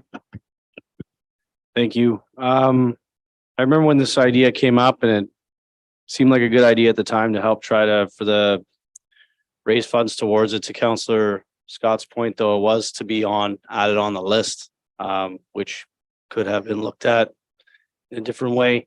But I'm in favor of putting the names on the list. But based on the current policies that we have in place, I was of the opinion that we go with an option D to have the names. However, we drop the first name. I'm in favor of that.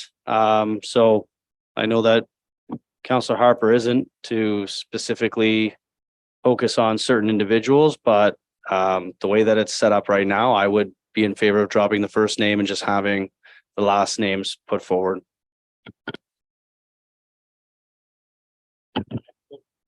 Councillor Verkuyk. Yeah, I echo that way. If you look at the list, it's all last names. I don't really see why we would why would we deviate from what we've done in the past? And I'm not sure how this policy gets created, but it's in 3.9 of the street naming policy that we have this street naming auction. So I'd like to, after we do this, how do we go about getting this street naming policy changed so we don't do this again?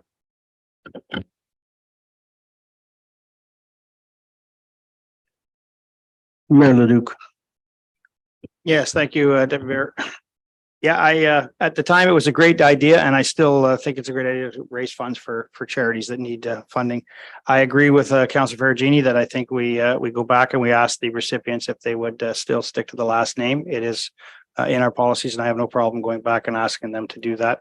So I say that we put an option D here, and we just ask we defer it, or actually, let's go. I'm going to say we defer it for now. Go back to the folks and ask them if they're okay with restating the first names and going with just their last name. The family should understand the last name is the family name, whether it's a Marquez or it's still their last name, so they can point that that's their father's. It was named after their father. So certainly we can. I would option B to defer the decision. I'm going to ask Mr. Weeb to comment because there was some correspondence back from the families. Certainly. Thank you, Deputy Mayor. Just to recap, perhaps, two of the three proposed candidate street names sought the inclusion of both first and last names. One of them being Augusto Marx Boulevard as the preferred suffix at the end. In that instance, I would share that the last name Marx is already on the candidate street name list at the moment, and therefore, if only the name Marx were considered acceptable to be carried forward, that name does already exist in the candidate list. Whether it represents a different lineage of the Marx family, I do not know. That would be in the background as to how the name presently exists on the candidate list.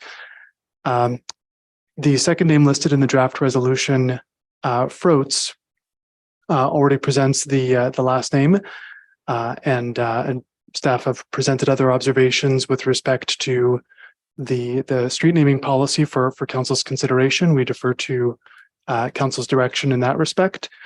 And then with respect to the Barry Snapper plus suffix at the end of that, the name Snapper does not yet exist on the candidate street name list, and therefore, if council wishes that last name to be included, that would result in a new inclusion on the candidate list. Thank you, Mr. Weed, for that explanation. Councillor Harper. Thank you, Deputy Mayor.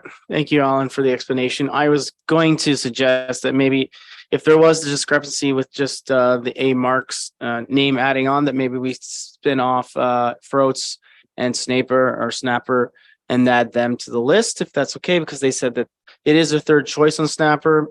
Mr. Harry Froats, gave his life and served for his country as well. So, and there is no issue there with the last name on that one. Just the question, maybe defer A Marx back to the family, as it is a bidding thing. Certainly. Thank you, Deputy Mayor. Yes, with respect to essentially both the proposed candidate street names, Augusto Marx and Barry Snapper, both winning bidders expressed a first choice preference for the full first and last name, essentially with a close second choice being first initial plus last name. And in the event of Augusto Marx, of course, Marx is already on the candidate list. And the winning bidder for the street name Barry Snapper expressed that having only the last name Snapper would be a distant third choice. That was based on direct conversation I had with both winning bidders. Follow up. Thank you, Deputy Mayor. Thank you, Alan. So does that mean that we're allowed to then invoke the third choice of Mr. Snapper based on our policies then?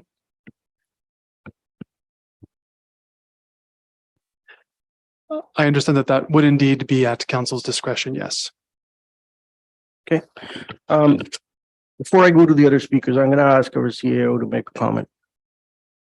Thanks, Deputy Mayor. I just wanted to clarify the status of what council will be doing, or status of the names that council approves tonight, if any. So we do have a list, what we call candidate street names, that members of the community or anyone has submitted over time as their suggestion or request to name a street after those names. That's just a collection of names that have not been reviewed against the criteria for the street naming policy and have not been considered by a council. The way our process works is as new streets are created, the developer or whoever is moving that project forward can review that list of candidate street names and draw from it. They can come up with their own names, but whatever names are proposed ultimately go through the screening criteria and ultimately are subject to council's approval. In this case, it would be different in that if you endorse names tonight, yes, they'll still appear on that list because we don't have any new streets imminently requiring names. But they'll have some kind of asterisk or note stating they're essentially pre-approved. Now, they would ultimately come back in front of you with a plan of subdivision or whatever requires street names, and that report will also note that they've been pre-approved, but that they will have a distinct difference from the other names on that candidate list. So we need to give, whether or not we continue on with this auction program, we do need to give the successful bidders some assurance that ultimately, or preferably within the near future, they'll actually see those street names up on a sign somewhere. So I just wanted to clarify that. Thank you, Mr. McKnight. Councillor Ferragini. Thank you. And that's originally why I wanted to have a different option. If we had like an option D to basically state, because I read through the correspondence, they have had the discussions with potentially dropping the first name. It is at council's discretion. Because we've done this, bid thing that we've gone forward with, to the CAO's point, we have it on the list. You can have it highlighted or whatever the case may be. So when the developers see it, but I would prefer to have an option D to say, these names are all great, drop the first name, have those 3 last names added to the list and have them highlighted as part of the donation bid that they have won. Thank you, Councillor Scott. I think I moved the motion originally. And I was going to suggest that we do essentially what Councillor Ferragini just said, that we approve for Marquez as a Marquez Boulevard, that we approve Froats Lane, and that we approve the third as Snapper Avenue Road or Way. And then I'd also suggest that we include, I suppose it's an amendment, a clause saying, and that we have the clerk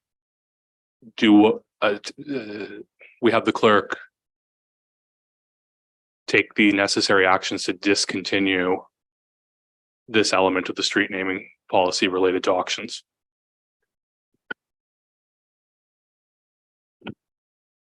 So if I hear correctly, you're proposing a motion or It's at least in part an amendment. I think Marquez is the one that really wants some distinguishing feature, so I'd be prepared personally to give them the first initial. So I would approve it as a Marquez. Froats is fine as is, I believe, and then I would approve Snapper without the first name, and then the amendment to get this off our books so we don't find ourselves here again. We could also, if we like, deal with everything but the Marquez one, if that's the one that's going to be controversial. okay, so we have an amendment on the floor. Do I have a seconder? Councillor McKnight. So we will have a discussion on the amendment. Sorry. The amendment, just to be clear, inserting the options isn't the amendment. The amendment is adding that we discontinue the policy. We had to insert an option at some point anyway, so the discussion right now, I think would be on whether we want to insert a clause to get rid of this section of the policy. Yes, You agreed with him with the A. right. So we can move whatever option we want. The amendment is to get rid of the policy section. Go ahead, Tara. I would say that the amendment would be to the first one, that the proposed candidate street name be changed to A Marquez. And that the third one be changed to Snapper. And that the clerk take the necessary actions to discontinue the auction provision in the street naming policy at the end. CEO. Sorry, I think it would help to simplify matters for that fourth piece, simply to say that council deletes section 3.9 from the street naming policy. That's the whole section that was added for the charitable auctions. So just takes care of it. Councilor Giordano. So the two other ones where we're just removing the first name, I'm okay with. Where I have an issue is with the A in front of it. We got to think about accessibility, but also emergency services. And if somebody's trying to 911 a call to a street or this and that, or if there's any issues and confusion with the A in front of it, it's almost identical name other than an A in front of it. And this, I don't think we're doing a due diligence right now, making a decision like that. So either defer that one from the group and improve the other two, and then let staff deal with that one to see what other options there are. That is a good point. Councilor Ferragini and then Councilor Verkuyk. Councilor Giordano brought up a very good point with that in regards to emergency calls, but also I cannot say to one person, drop your first initial, and the other one, you're okay. Can't do that. I have to treat them all exactly the same. I'd prefer to just get rid of the first name, first initial, last name only, and we leave it at that with the three. Just clarify something for me. We do have streets in our municipality with both first and last names. So what's the issue here? There is at least one street name with first and last name of an individual that I'm aware of. The matter about the use of first names in naming streets is that the policy does currently direct that that should only occur in extraordinary circumstances. Fair enough. So I guess the other names that are currently there, like for Mac Campbell, is in Ward 1. W.M. Dykey is also in Ward 1. So these were done prior to this revised policy coming in effect then. To my knowledge, the first street naming policy for the town was adopted for use by council in October of 2007. And so I suspect it is possible that street names to that effect could have been named before that policy. Okay, thank you. Councilor Verkuyk. Yeah, I just think to get over this, I agree with Councilor Ferragini and Giordano. We should just stick with last names as per the policy, approve it today and not defer anything. And then if the staff go back to the Marquise family and they have some serious issues with it, then we deal with it again at a future meeting, but try to get this through and then we don't have to deal with it again.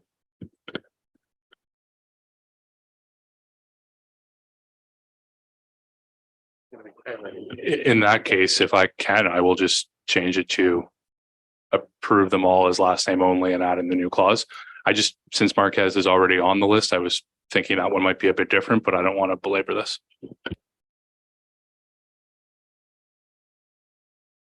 Councilor Harper. So I know Marquez is not on the list, but as per the RCAO, he would actually then become highlighted or the asterisks on there as per part of the bidding process. And then I believe staff could go back to A Marquez. We could bring it back in a future date, but at least the Marquez name will be highlighted on this list along with the other two winners. That's correct. That's my understanding. All right, then. Yeah. So we were adding that section 3.9 of the policy is being removed. So that's the amendment. Okay. So I don't want to read the whole thing again unless you guys need me to. We're approving the last names for each option and then adding that we're removing 3.9 of the policy. And do I have a mover and seconder for that, Tara? Okay. Right. With that, all in favor of that amended? Okay, carried. Okay, now coming back to the original. So it's the original motion as amended. Okay. All in favor? Carried. Good discussion, team.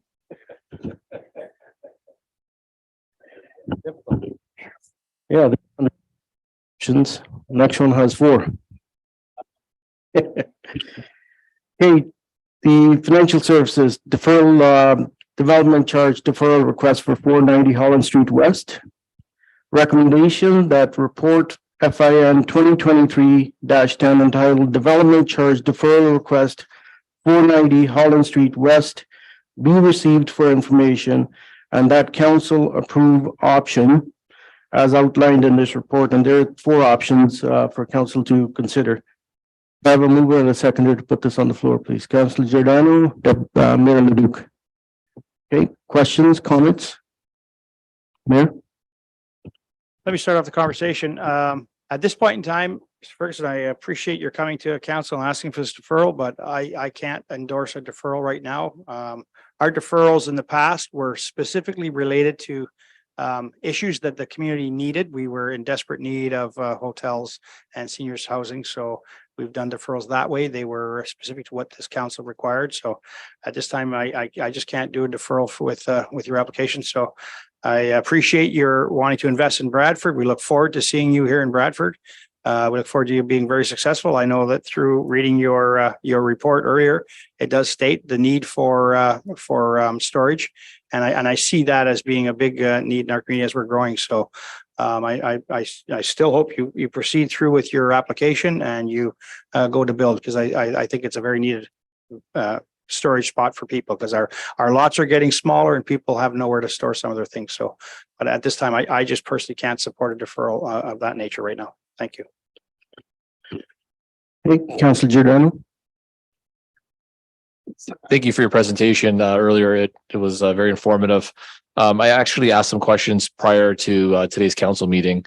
I was a little bit concerned with the storage unit facility in super prime retail space, whereas traditionally it's more industrial commercial space where it's located, especially that there's going to be other developments in housing and stuff all around there. I get the proximity, it might be convenient, but I was just a little bit taken back that I was in a super prime retail space. But besides that, I agree with the mayor. The DC charges are a tool, or deferrals of DC charges are a tool that we use sparingly and with purpose. And so I can't support it at this point, but I definitely look forward to seeing you. Maybe I can, help you understand maybe if there's an opportunity to maybe move to another location slightly outside of the zone, that'd be even more feasible, possibly more space, even a bigger storage unit. I'd be all for that too. Okay, Councilor Ferragini. Thank you. When I was going through this report, there's always different things that we need in town, and to have options like this will help entice different businesses to come to our municipality.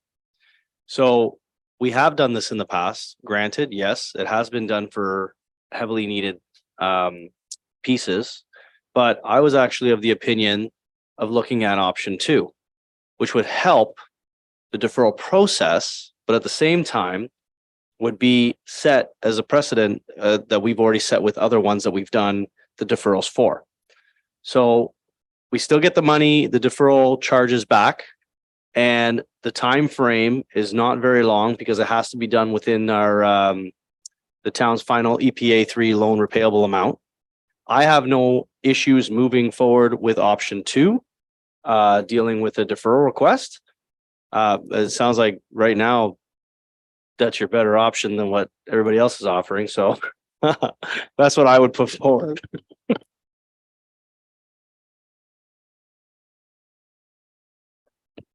Thank you, Councillor Burkett. Yeah, I agree with Councillor Faragini. I think it's a good idea. We're still gonna get probably before it's even built, like 20, we're talking 2025. It's a very short-term delay that might help them out. But we do need storage. This is a facility we could use that obviously we use. It's already been approved. It's site plan approval. Let's go ahead. Okay, colleagues, I heard option 4 and option 2, but no one has officially moved it. Do I have an option officially moved? Okay. Sorry. Go ahead. I'm officially moving option 4. Okay, so the option 4 is decline the request.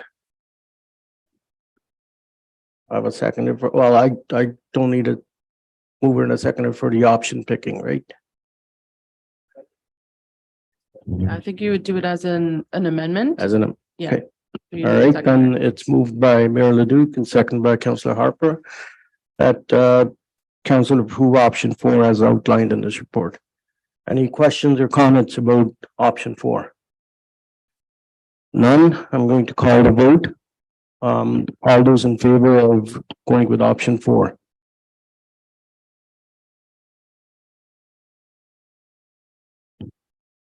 Okay. Aye, it's carried.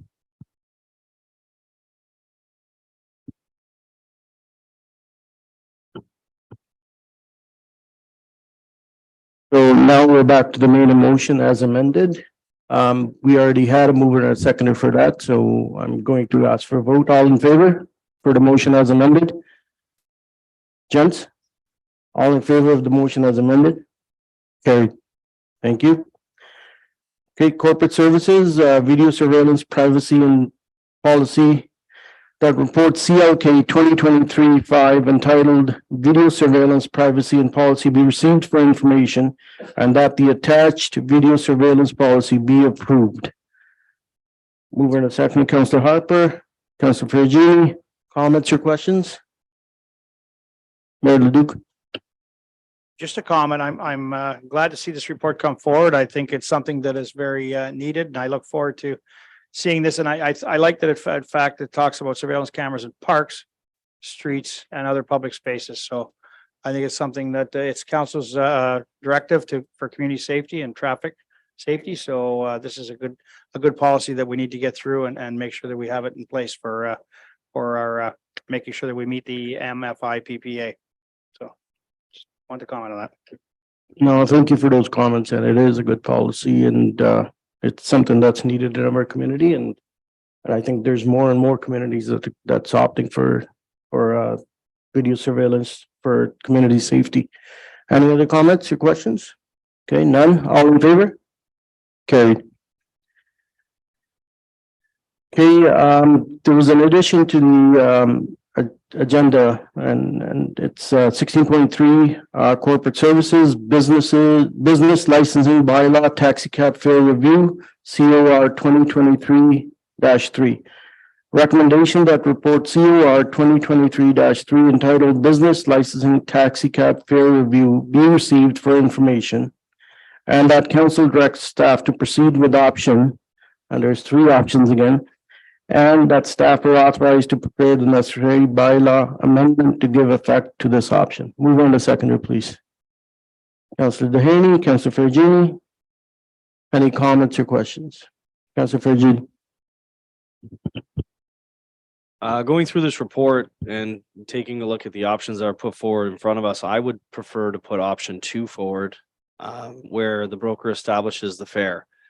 It's a business, and the business should be setting their own fees. There's lots of competition out there with Uber drivers and everything else that's out there. So I don't see an issue with them trying to be competitive, or if they're going to charge more, somebody's not going to call them anymore. So I believe that it should be option number 2, that the broker establishes the fare. Thank you. I'm going to ask our Director of Corporate Services if he wants to speak to this report first. Yeah, thank you, Deputy Mayor. I'll just give a brief overview. So the town did receive a written request from one of our licensed brokers to review the tariff rate. The broker who requested the review opted for, I think it's option 1, the 20% increase. We circulated a letter to all 3 licensed brokers in Bradford, providing the 3 options that you see before you. Each broker selected a different option. And then staff are recommending option 2, as outlined by Councillor Ferragini, to allow the broker to establish their own rates. This is a new trend in this sort of industry where municipalities are kind of moving in this direction. It allows the owner own control over the economics of their business, and it provides some resiliency for our purposes moving forward. If you looked at the purpose of any fair or why it would be regulated by the town, is consumer protection. So acknowledging that some of the clients, the patrons may be vulnerable to overcharging practices. It's a good idea for customers to know that they're going to be charged based on an objective set of criteria, and that they're going to agree to those fees before engaging in the services. It'll also help our municipal law enforcement officers in responding to any complaints of overcharging, in that the fees will be outlined in a structured way, and they can verify that based on inspections or meter readings, et cetera. We do receive a handful of calls. It's not an overly common thing, but nevertheless important for those individuals involved. And it would be my suggestion that we keep that moving forward and we go with option 2. So happy to answer any questions. Thank you, Mr. Lee. Councillor Verkuyk. Yeah, just a couple of questions, I guess. So you're gonna have a set structure. So there's gonna be so much for the pickup, so much for waiting, so much, but it's all gonna be the same across the board. And will they submit those rates to the town? And then as they revise it, it will be necessary for them to inform the town. If the answer to is yes, that's great. How does like Uber, we don't license Uber in this town, and how does that all fit in going forward? Because I always think they all should be under the same umbrella and the same bylaw. Mr. Lee. Thank you, Councillor Verkuyk. So yes, the town wants to receive the fees in a consistent and structured manner. That'll help us again respond to any concerns of overcharging, and some consistency across our brokers in the manner in which they're charging individuals. I would propose that the town have like an application form, so to speak, that just allows the broker to fill in their rates. And when we use the term approved, I use that term lightly. I don't foresee an instance where the town would say, you know, that fee amount is inappropriate, but I want this to be, you know, a town document, one form, one application. You know, we're not playing games on, oh, I sent you an email, this is what I'm charging today, I'm charging something next week. You know, it's filed with the town. They can do that at their discretion. They can do that on their yearly renewal or any time in between, but one kind of consistent application form to do that. You're correct. Uber is not currently contemplated in our bylaw. You know, I would say the purpose in which the town would be interested in regulating Uber would be consumer protection. So are we receiving, you know, a number of calls of overcharging or uncommon practices or complaints from our residents? It's not a very common thing, almost zero concerns locally with Uber. You know, municipalities licensing and regulating Uber is a little bit different from your traditional taxi cab in the way that municipalities have gone about dealing with them. Does have some oversight, some administration to it. So if it's something council was interested in, I would say it'd be for the purpose of community safety, consumer protection. Good, thank you. Councillor Harper. Thank you, Deputy Mayor. Thank you, Mr. Lee. When you're talking about option 2 here, and we're talking about competition regarding, you know, rates, is it for the lower rates that we're talking about that they can compete against each other or other companies, but do we have a threshold of how maximum we can go so that we're not gauging it? Or they just actually say, oh, well, we're the SME of this, you know, conglomerate in this industry. And then we just actually perpetrate the rates to be extensively higher now. Is that what we're incorporating here for the business to actually just elevate it to the next level that they want? Or are we allowed to impose some kind of threshold of maximum amenity, you know, that they can go? So we protect our consumers and the residents that want to actually use this type of travel. And thank you, Councillor Harper. the existing regulations you find in the bylaw and whether council chooses a 20% increase or allows the broker to set their own rates, that would be the maximum amount in which they're allowed to charge. They are allowed to charge less than what the bylaw currently contemplates. That's their decision to make. But what we're trying to avoid is overcharging of our patrons. So this would be the maximum threshold in which they're allowed to charge. Any other comments or questions? Okay, thank you.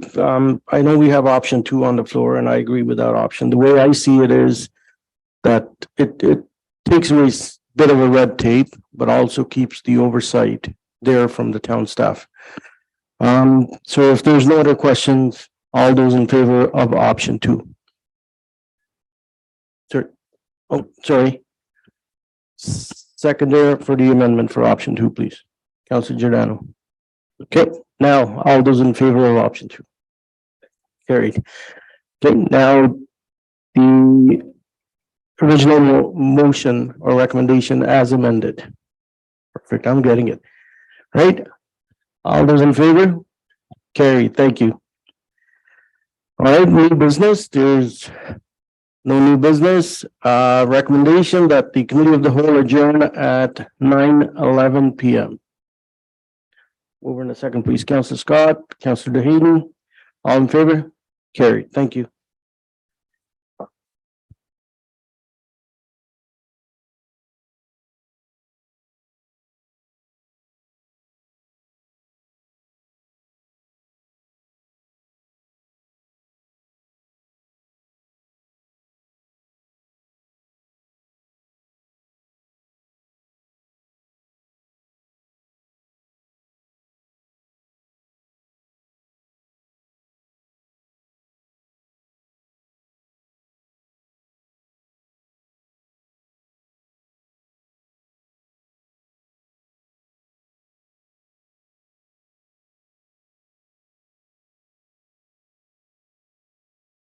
We're at section 18 of our meeting, committee minutes recommendations. So council, I have a recommendation that committee minutes and recommendations, items 18.1 to 18.4 inclusive be received and adopted.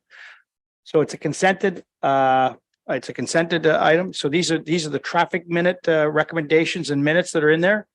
And I thought we'd start to consent. So if you want to pull one, that's fine. We can always pull one for discussion, for further discussion, but the recommendations are coming from, no, this recommendation includes all of them.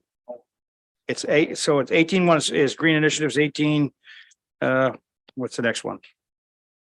18.2 would be, yeah, so it's all recommendations and minutes within that recommendation, but you can always pull for discussion, for further discussion, but I felt that the committees are bringing these recommendations and they're usually going to be just, yes, we're going with the committee because that's what we have them for. So we'll go to Councilor Giordano, then you're pulling one.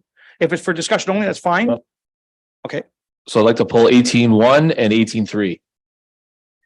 18.1 or what? 18.1 2, 18.1. 18.1 2, I guess. That's recommendation. Yes. That's feasibility for cost studies for recreation, the whole bit. Yeah. Okay. So 18.1 2. Pull. Same one? Okay, that's fine. And 18.3. 18.3, recommendation for whereas right of repair. Yeah, let's go to 2.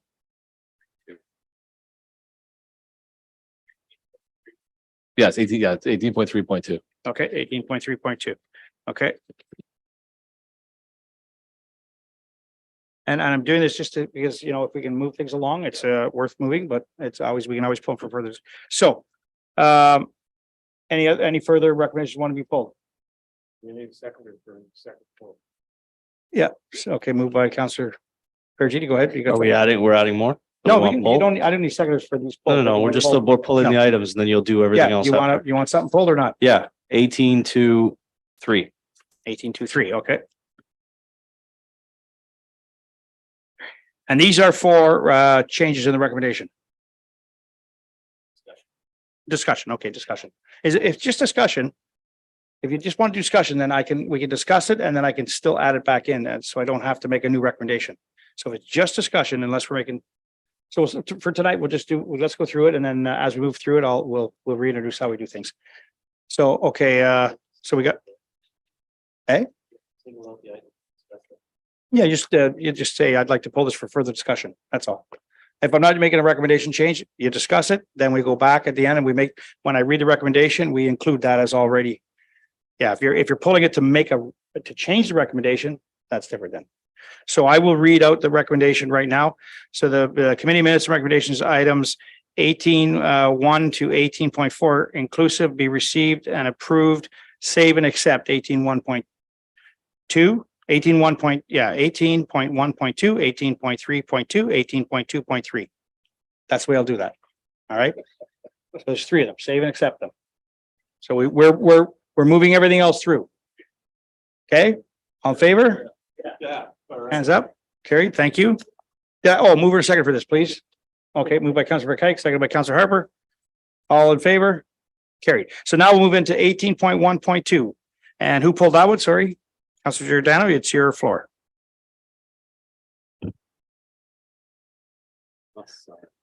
Okay, so, great report and everything else. The one thing I wanted to make an amendment to, this has a lot to do with in Ward 1. There's a bunch of trails that are gravel, and they're like loose gravel, thick gravel, and there's a lot of, am I on the right one? Yeah, so I just want to make sure I was on the right one. So because we're redoing the library lawn area and we have access, that's like the town hub over there, or the town square.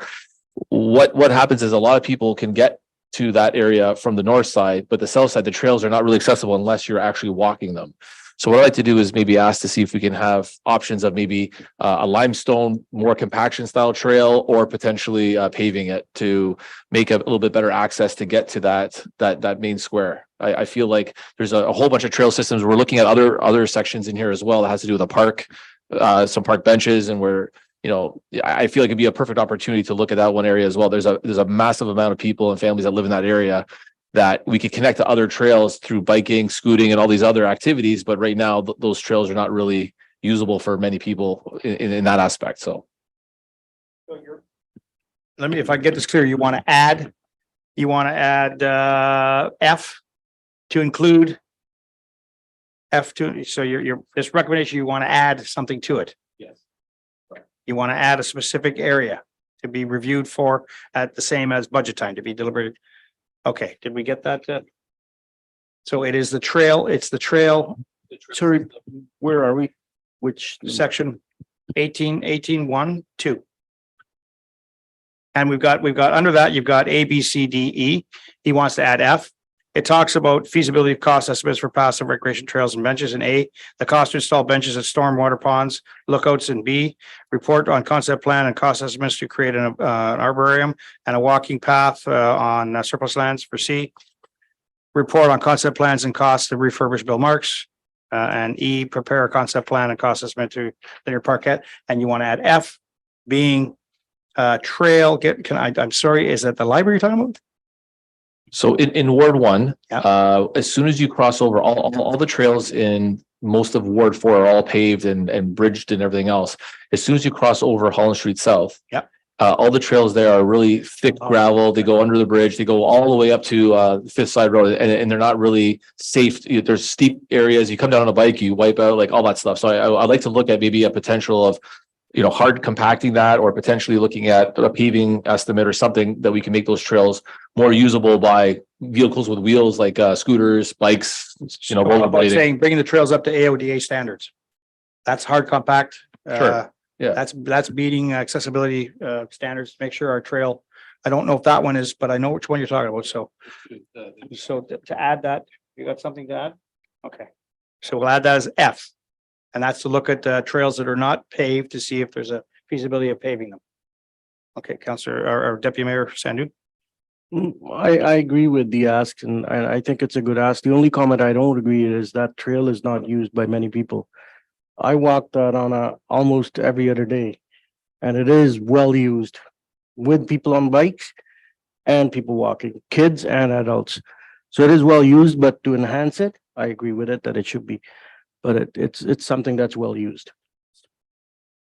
So can I add that we look at that trail from Holland Street right over to 10th Side Road? Yes. Because that's the whole trail system right through 10th Side Road. So that's the one you're talking about, correct? Yeah, okay. Councillor Burkett? We're not talking just one trail. You're talking about various trails, the trail system. So the trail system in Ward 1, the whole trail system. And then I guess the second thing is, can we direct staff to look at two options? One, full-blown paving, and B, making it safe for bicycling. So what I would May do is not make, I'd comment on stuff here, Yeah. and then I'd ask the Green Initiatives Committee Chair to bring that to his committee to talk about it, because that's his committee. Allow him to make the recommendations, allow him to bring it back to the committee, so he brings recommendations from his committee to be addressed tonight.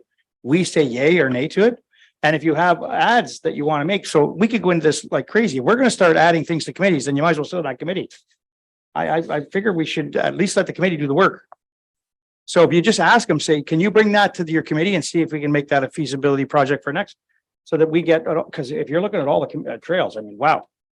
Every trail to be paved right now, that would be, you're gonna knock yourself out of the park. You won't, it's something that's we've looked at this in the past, and that's why we only pave so many at a time, right?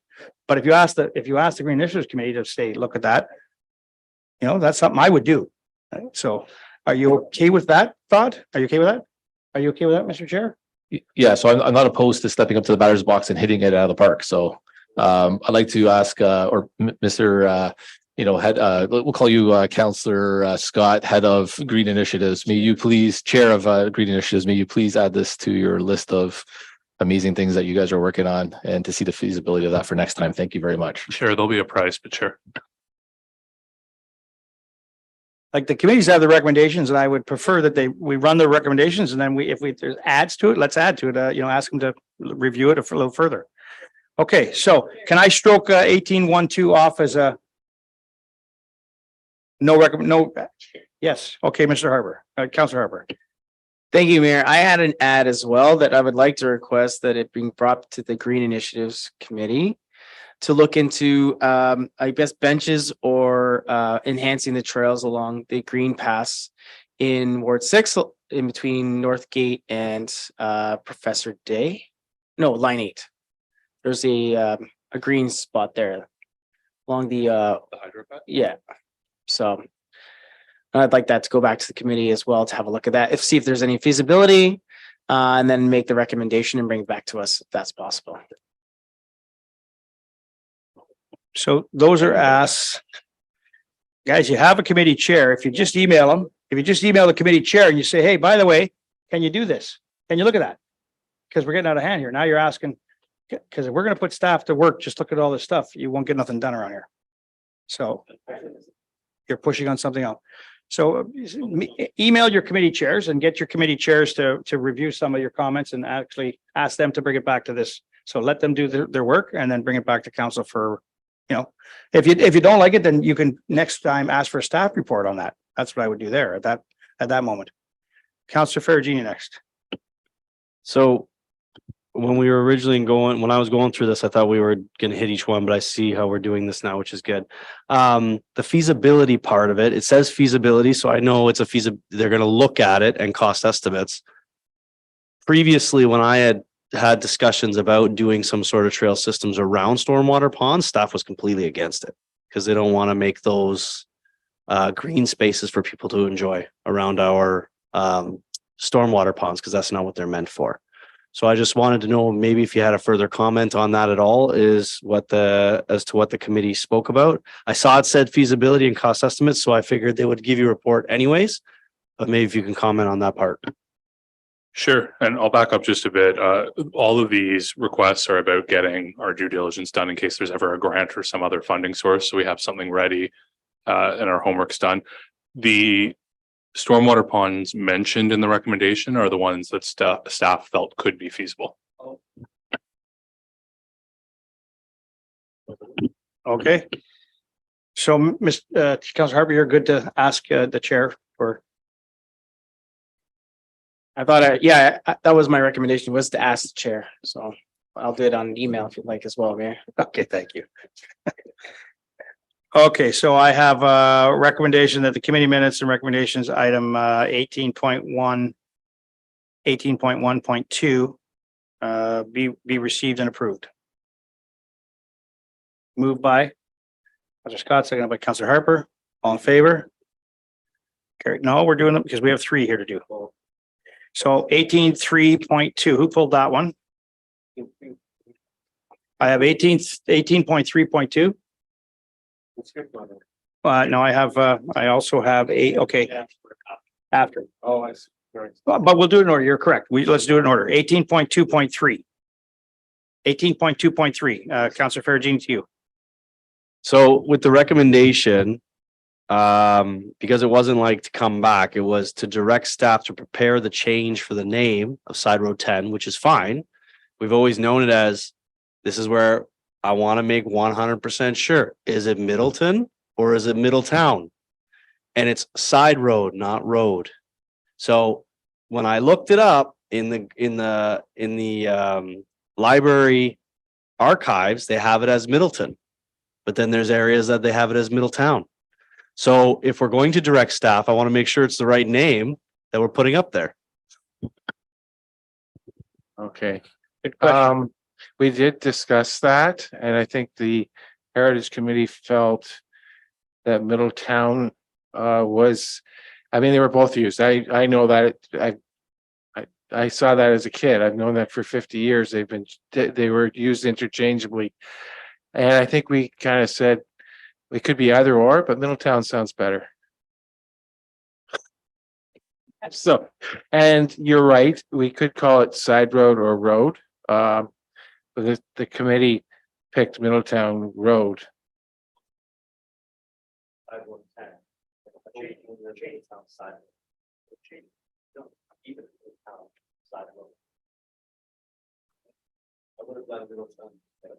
Side road is like a line then, right? Side road's a line. It's a line. It's side road, whatever, but you've got Middleton side road. Yeah. So. Comment to that.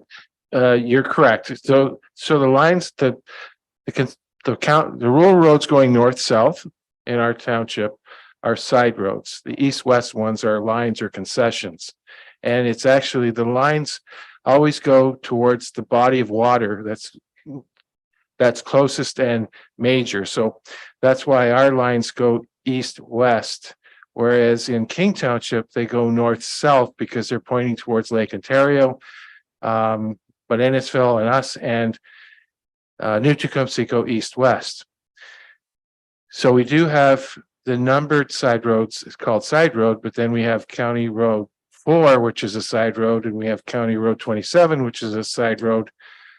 So we're going to pretty well, side road's going to disappear, I think.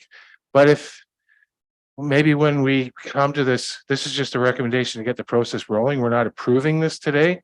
Maybe we can bring that up, or we can talk about it as a Heritage Committee again while the process is going on. I'll bring it back to the committee. So one last comment was, and I get it because we are renaming it. So I see why you did it that way. When I was looking it up and researching it to see if it was Middleton or Middletown, and the way people have been using it, even in addresses, it's always been Middletown, but they've had side road, Middletown side road.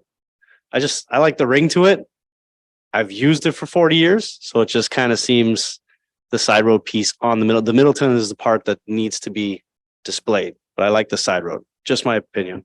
I don't disagree, and I can bring it back to the committee. We're meeting in a few weeks. Okay, I like the word road because we're making change. So we're leaving it like this. So Councillor Faragini, 18.2.3, no adjustment, right? Okay, so let's go back, and where am I here? So I have the committee minutes and recommendation that 18.3 or 18.2.3 be received and approved. Moved by Councillor Faragini, seconded by Councillor Giordano. All in favor?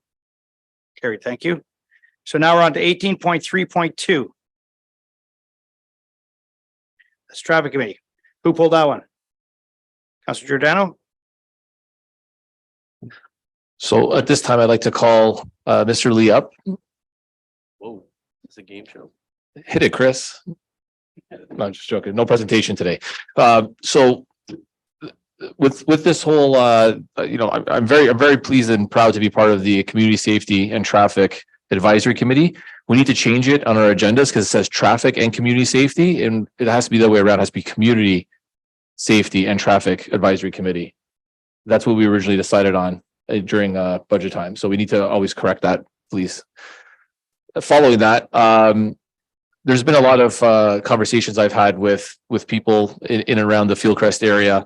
We've worked really hard, working with the town staff. We have representatives from South Simcoe Police, and we've worked on some other some ideas of putting on the physical speed mitigation on Blue Dasher, which has already been approved. And I'm really happy about that. But Brent has some updates that I'd actually like for him to maybe clarify a little bit more on what we're doing with the Fieldcrest area Professor Day, in regards to what we have responsibility as council and staff, and what relies on the school and the school board for their responsibility, and how you're working together with all of them, because there's a lot of people that are kind of curious on, who's in charge of what, and what happened and what transpired and how we're moving forward in this area. Thank you, Councillor Giordano. So for the benefit of council and any residents who may be listening, obviously council made community safety and traffic safety one of its biggest priorities. We've been working with the traffic committee for 3 or 4 months already. And we were asked by the committee to go do a field assessment of Fieldcrest School. So we mobilized town staff. We met there with the principal, with the police, talked to the crossing guard, some parents.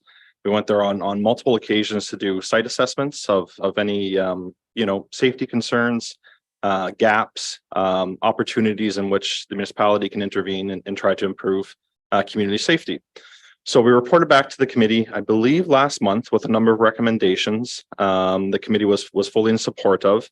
And that included some small changes that there's within the municipal purview, and then some larger projects that we're going to work with the school board on. So I can list those for council tonight. So within the municipal purview, the committee approved a recommendation to make no U-turns on Professor Day from Blue Dasher Northgate to north of the crosswalk that connects Longview and Professor Day. So it's a couple 100-meter span.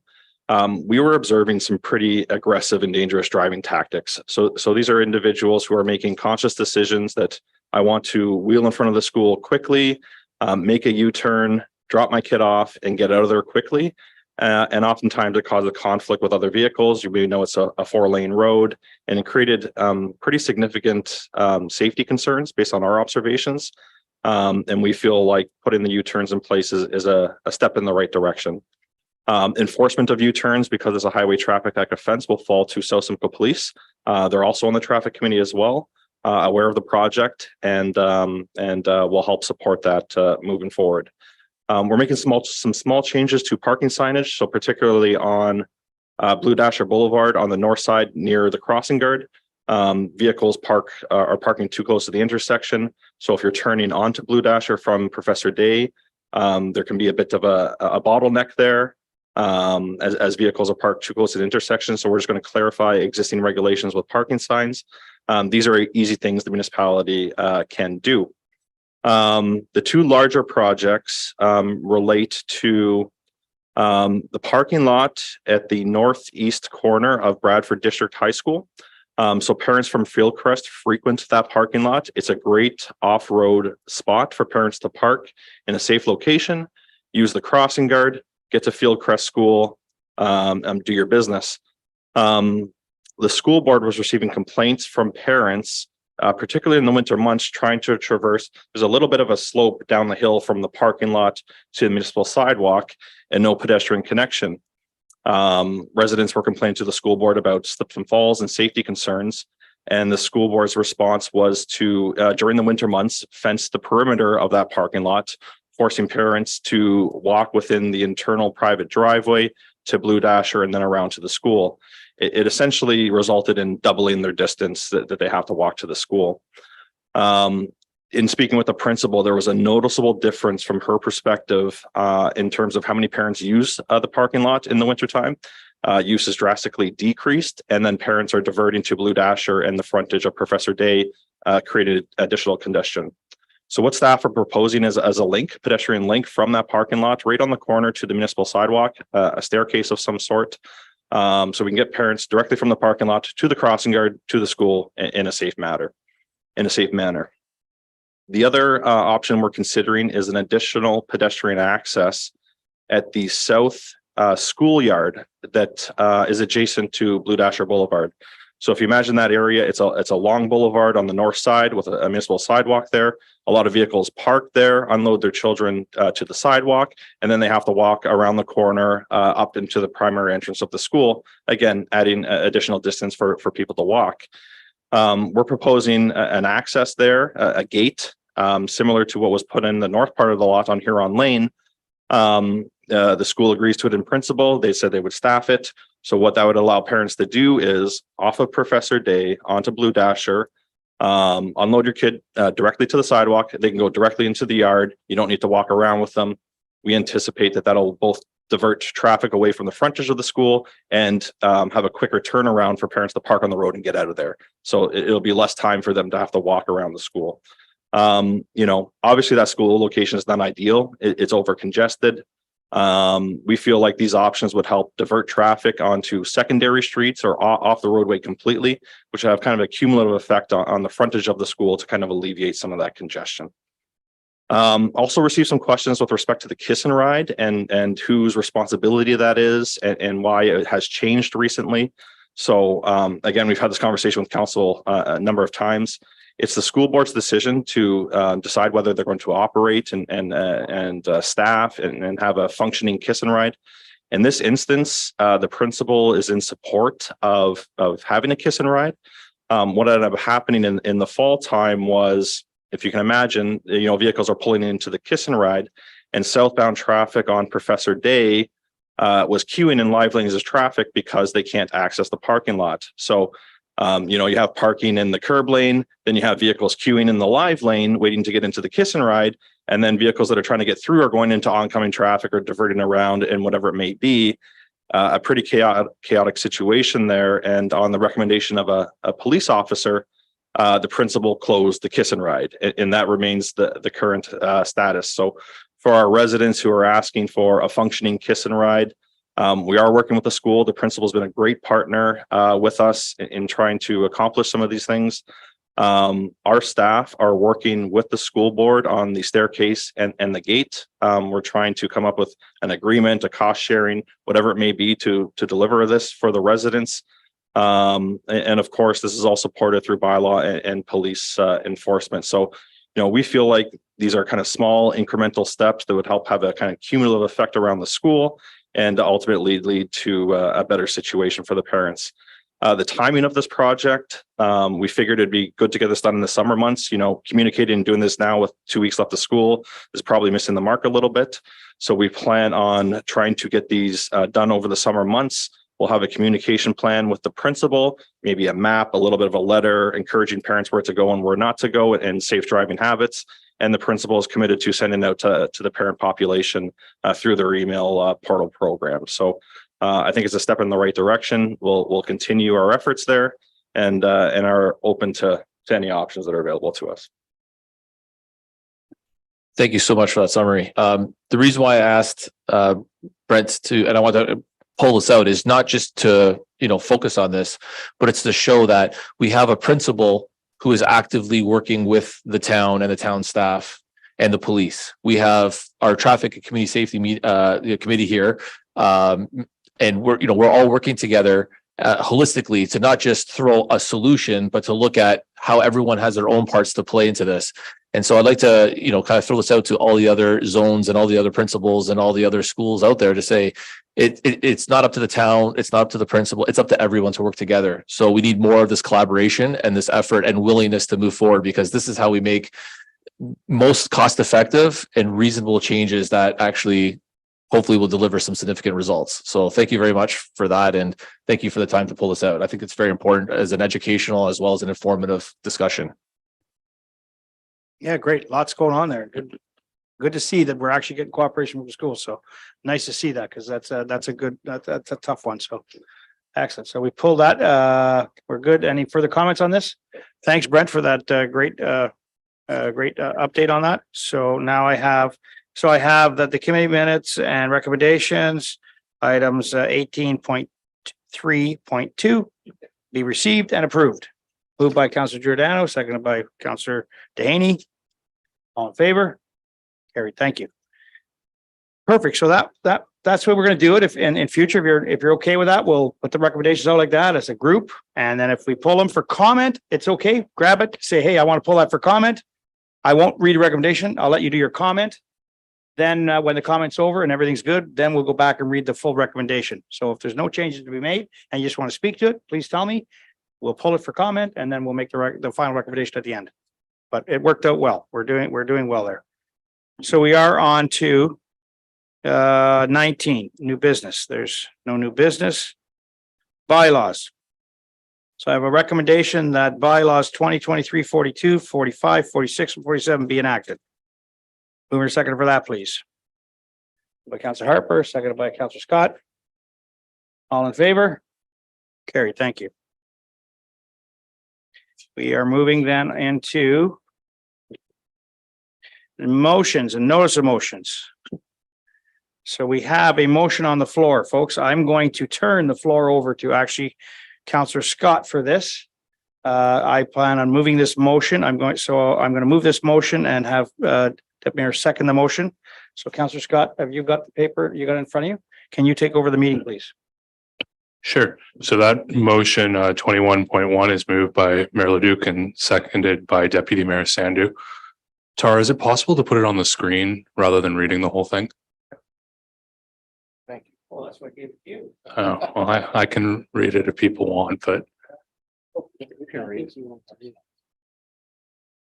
okay, let me read it and then we'll have a discussion. Whereas the Ontario government has announced its intention to appoint provincial facilitators who will be tasked with reviewing whether the upper tier government continues to be relevant to the needs of its communities or whether the lower tier municipalities are mature enough to pursue dissolution. Where they recommend that a two-tier government is still required, the facilitators will also make recommendations on how they can more effectively respond to the issues facing Ontario's fastest growing municipalities today, particularly when it comes to meeting municipal housing pledges and tackling the housing supply crisis. And whereas Bradford West Gwillimbury is situated in the upper tier of Simcoe County, a large and diverse geographic area featuring 16 lower tier member municipalities and 2 separated cities, all of which face varying challenges in the delivery of efficient and cost-effective municipal services. And whereas Bradford West Gwillimbury has unique needs within Simcoe County due to its nature as the southernmost municipality, the most urbanized, most diverse, and one of the largest towns in the county, and one of the fastest growing municipalities in the country. And whereas Simcoe County Council consists of each of the 16 member municipalities' mayor and deputy mayor, such that Bradford West Gwillimbury, despite being one of the county's largest municipalities, receives only 2 votes out of 32 total votes on county council.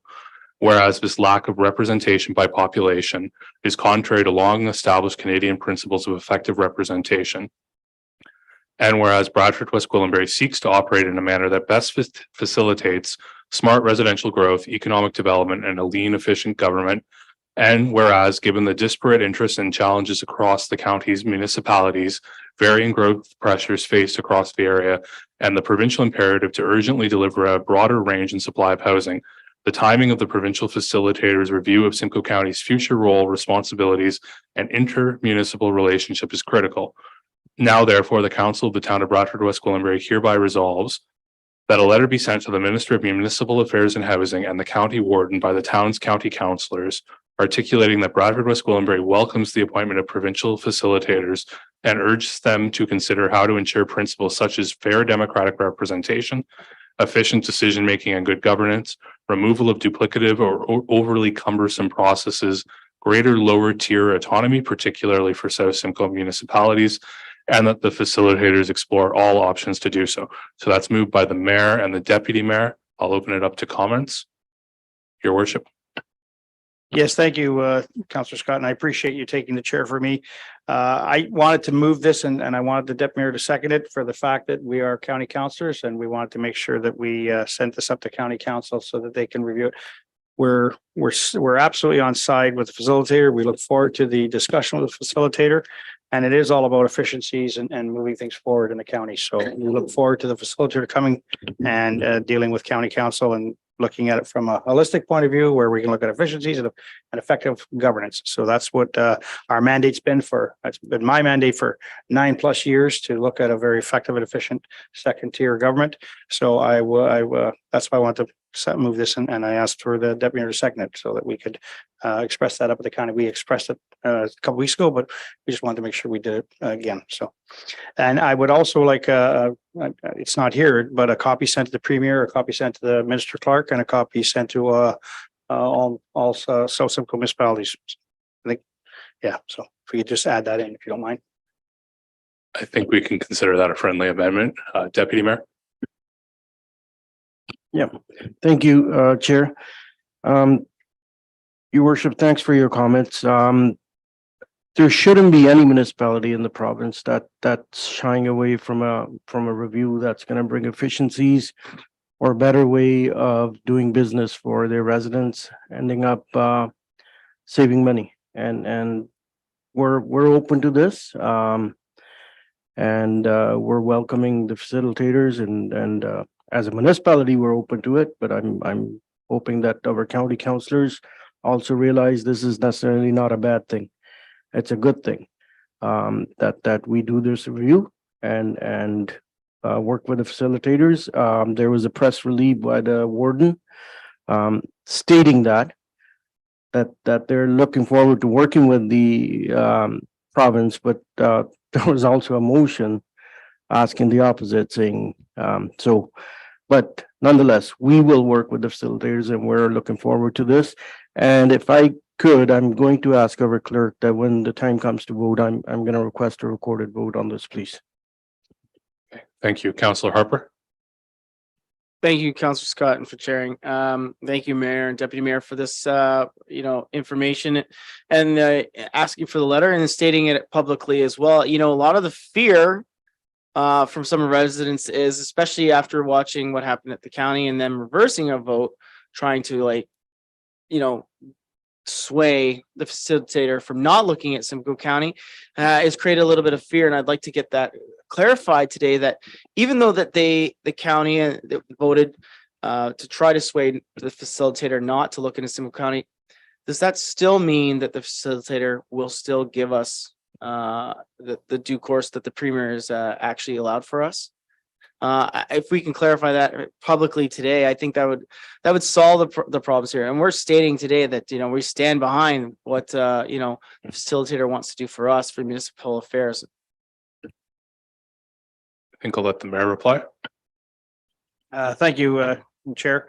Yes, it's the province's position. We are creatures of the province. So is the county creature of the province. So definitely they can ask for the facilitator not to be here, but the province has mandated, and I think it's under Bill 112. I think that was the bill for Peel, right? So it's in that bill. So it's legislation, and it will move forward. We will certainly have a facilitator here and work through that. So. And that bill incidentally passed today. So Councillor Harper again, or? Yeah, thank you for clarifying. So that's good news that, as much as they want to push back against us and having our fair treatment, I think this is great news that, the province is standing up for counties and for towns like ourselves that want to grow, that show that we want to improve our town's cost savings, and actually standing up for the growth of what we need and what we can offer. We have that here in Bradford, and I think that's great news. And hopefully that dispels any rumors or fear that, even though the county majority is not in favor with this, but we will have the premier support to actually move ahead with this. Councillor Giordano and then Councillor Ferragini. I'm not going to say much. I'd just like to thank the province and everyone that was involved, including our 2 representatives at the county, for all the work that they're putting in for this. And I'm glad that they recognized that this was an area to focus on and to add to the mix, because it's definitely needed. Much appreciated. Thank you. I have no problem supporting this at all. We're doing our due diligence for our municipality. We're doing our due diligence for our residents to move forward and say, hey, have a look again. We've done this before, where we looked at the county and our position in the county. And I think with a lot of municipalities and it's difficult if they feel that maybe there's something they could do differently, not being part of it or doing their own thing or being part of another one. There's a huge cumbersome process where the region or the region or the county has to have a majority vote of 2/3 to let the municipality actually go. So it's not really fair for any municipality who wants to have a review looked at like this. And obviously, it's not just Bradford who's asked for something like this, because the province wouldn't have stepped in if it was just us or just the odd town. So this is welcomed because we can look at it properly and each municipality can actually state where they stand and they can look at them as an individual, not as part of the whole region, to make that decision. Any further comments, Mayor? Yeah, so this is just all about effective and efficient governance, and that's what it's all about. I have no preconceived outcome. I look forward to the discussion with the facilitator. We'll certainly have that, and we just look for effective and efficient governance. That's what it's all about, and I'm excited about it, and hopefully the outcome is what we're after. Okay, I'm going to make a few comments. I too welcome the appointment of the provincial facilitators. I also want to thank our MPP, the Honorable Caroline Mulrooney, the Honorable Steve Clark, the Minister of Municipal Affairs and Housing. The mayor and I met with representatives from his office and our MPP back in December, and this was one of the asks, and they delivered. And I think it's important to note that we're the only county that had a provincial facilitator appointed. The rest were regional governments. Regional government has existed more or less unchanged for at least 3 decades, if not longer. And the motion that the deputy mayor referenced that the county passed, I understand why some municipalities in Simcoe County might think all's well, nothing to see here. It works well for them. I think the reality is we could point to a variety of ways, whether it's waste collection or library cuts or economic development or inequities in infrastructure funding, where the county hasn't been working as well as it ought to for Bradford, West Gwillimbury. And frankly, South Simcoe does pay the disproportionate share of the tax base and is a disproportionate share of the population as compared to our voting power. And I think that's the key point. It is contrary to principles that predate Canada to not have representation by population. And our 2 votes on county council are the same 2 votes as towns that are nearly 1/10 of our size. And it's not just about the vote. Sometimes county council will do a weighted vote system. They rejected a proposal to do that automatically, I believe, earlier this year. But it's also about voice. The principle is effective representation, not just effective voting power. And if we're treated like Animal Farm, all animals are equal, but some are more equal than others. Well, the ones that are more equal than others are the ones who are getting a disproportionate voice compared to their population. So the provincial facilitator, I hope at a minimum, will address county council governance and the composition of county council, because I truly believe if that is fair, a lot of the other problems will start to solve themselves, because sunlight's the best disinfectant, the best disinfectant. I almost made it through without stumbling. And having a fair county council composition is sort of the original sin of all the problems. So I'm glad to see this, and I thank the provincial government for putting it through. If there's no further comments, Councillor Duhaney. Thank you so much. I'm actually happy that we're heading into this direction. One of the most crucial thing is hindered growth, especially when you know that there is potential and there's a blockage and there are barriers. So I'm excited that we are taking the step to evaluate and to review our potential, right, as a municipal. So I'm looking forward to this. Thank you. Councillor Verkuyk for good measure. Yeah, I just wanted to reiterate what everyone said, and I will support this motion because it's well overdue. Okay, with no further comments, I think I turn it over to the clerk now. Okay, with respect to the motion on the floor, please state yes in support or no in opposition as I call your name. Councillor Duhaney. Councillor Faragini. Councillor Giordano. Yes. Councillor Harper. Yes. Counselor Scott, Counselor Verkuyk, Yes. Deputy Mayor Sandu, Yes. Mayor Leduc. Yes. Yes, the motion's passed unanimously. And with that, I turn it back to your worship. Thank you, Counselor Scott. Excellent job. We are now into announcements. County Council, we don't have much to actually update on County Council. There was really, yeah, kind of just did so. So we'll move on to the general announcements, if you don't mind. And we put that up on the screen. We have 4 pages of announcements. I apologize, but it's a busy time. So proclamations and flag raisings, we have the Portuguese Heritage Month, June 10th, Portugal Day.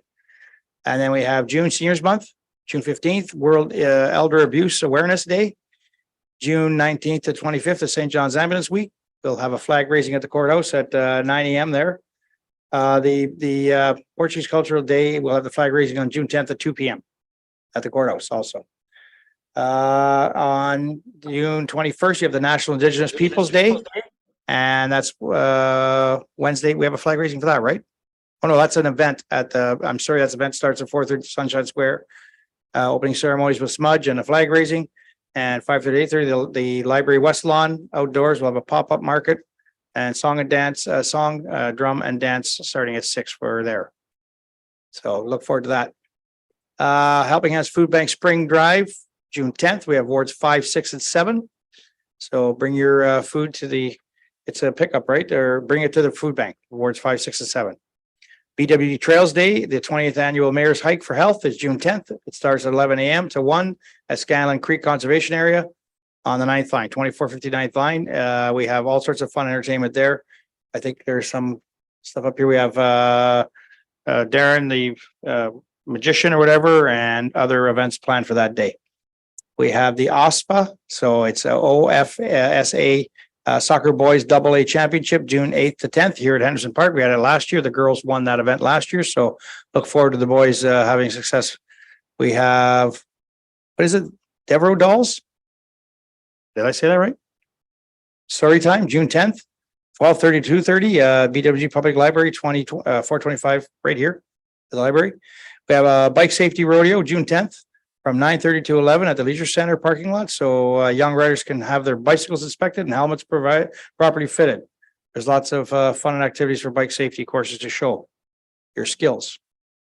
All right, and then we have Ward 6 Community Access Networking, the CAN meeting on June 13th from 7 to 8:30 at the Fire Hall at Fire Station 1, 77 Melbourne Drive. We also then have the Mayor Golf Classic, June 16th, 7:30 a.m. It is sold out for golfers, but we always have room for sponsorship opportunities. We still have some sponsorship opportunities left there, so. And it's right there if you want to sponsor, still available at www.townofbwg.com/mayorsgolf. All proceeds are going to the Scanlon Creek, our nature center project, the Scanlon Creek. We're really excited about that. The federal government donated to that, so we're shy by a bit. I think 850,000 we're shy, but I'd love to see if we can get some fundraising going there and get that done. It's great for kids to have the nature center there to learn about nature, protect nature. On to the next. Okay, so as of today, fire chief just let us know that there is a fire burn permit. So open air fire burning and fireworks ban in effect for in BWG. Even if you have a burn permit, no open air burning, no use of fireworks, no cooking fires, no use of coal or charcoal, wood chip, barbecue devices. Cooking appliances with a mechanical shutoff, such as propane or natural gas equipment, are permitted, but they must be placed on a hard surface, deck, or non-flammable area, maintaining a significant distance away from combustible materials. Folks, this is important. This is something that I hope everybody spread this. We've got news releases out there. Please spread this message very clearly to people. No fireworks. Simple as that. If we don't get rain, we don't have fireworks. So we're looking potentially of not having fireworks on July 1st because of the ban right now and because of the conditions right across our country. If you're watching the news, yesterday, Quebec was all red. And when they looked at Canada, it was quite red right across Canada. So that's fires going on. There's well over 200 out of control fires in Quebec alone. And that today, the smoke coming through was coming from, I assume, the Northern Ontario fires that we have. So it was pretty bad right here in Southern Ontario. So please please don't burn or take any chances out there with anything. We don't want to see what happened like in Nova Scotia and other areas. We don't want to lose our homes. Okay, and that's it for announcements. Great. Councilor Giordano? So there are two things. We had the food bank challenge that took place for Ward 3 and Ward 4. And something I actually discovered was that even though our challenge timeline is over, any resident can still bring food and donations to the food bank and submit it under their award. So it doesn't, they have a sheet and a tally that goes up. So even if you come in a couple weeks later or during some of the other campaigns, you can still donate towards your award, which I think is really important. And I think there's what's the next one? I can't, Councilor, you're on it. When's the next challenge? June 10th. June 10th. Okay. Sorry. So yeah, so all those people in Ward 3 and Ward 4 still get out because we need you. No, you're right, but anybody can donate to the food bank at all times. So please give to the food bank when you can. Okay, so have I got confirming proceedings, recommendation of bylaw 2023-48, a bylaw to confirm proceedings of the regular council and committee of whole meeting dated June 6, 2023 be enacted. Moved by Councilor Harper, seconded by Councilor Verkuyk. All in favor? Carried. Adjournment, recommendation of this meeting is hereby adjourned at 10:01. Son of a gun, I wanted to make it by 10. Moved by Councilor Scott, seconded by Deputy Mayor Sandu. All in favor? Carried. Thank you. Thank you everyone for joining us. Have a great night.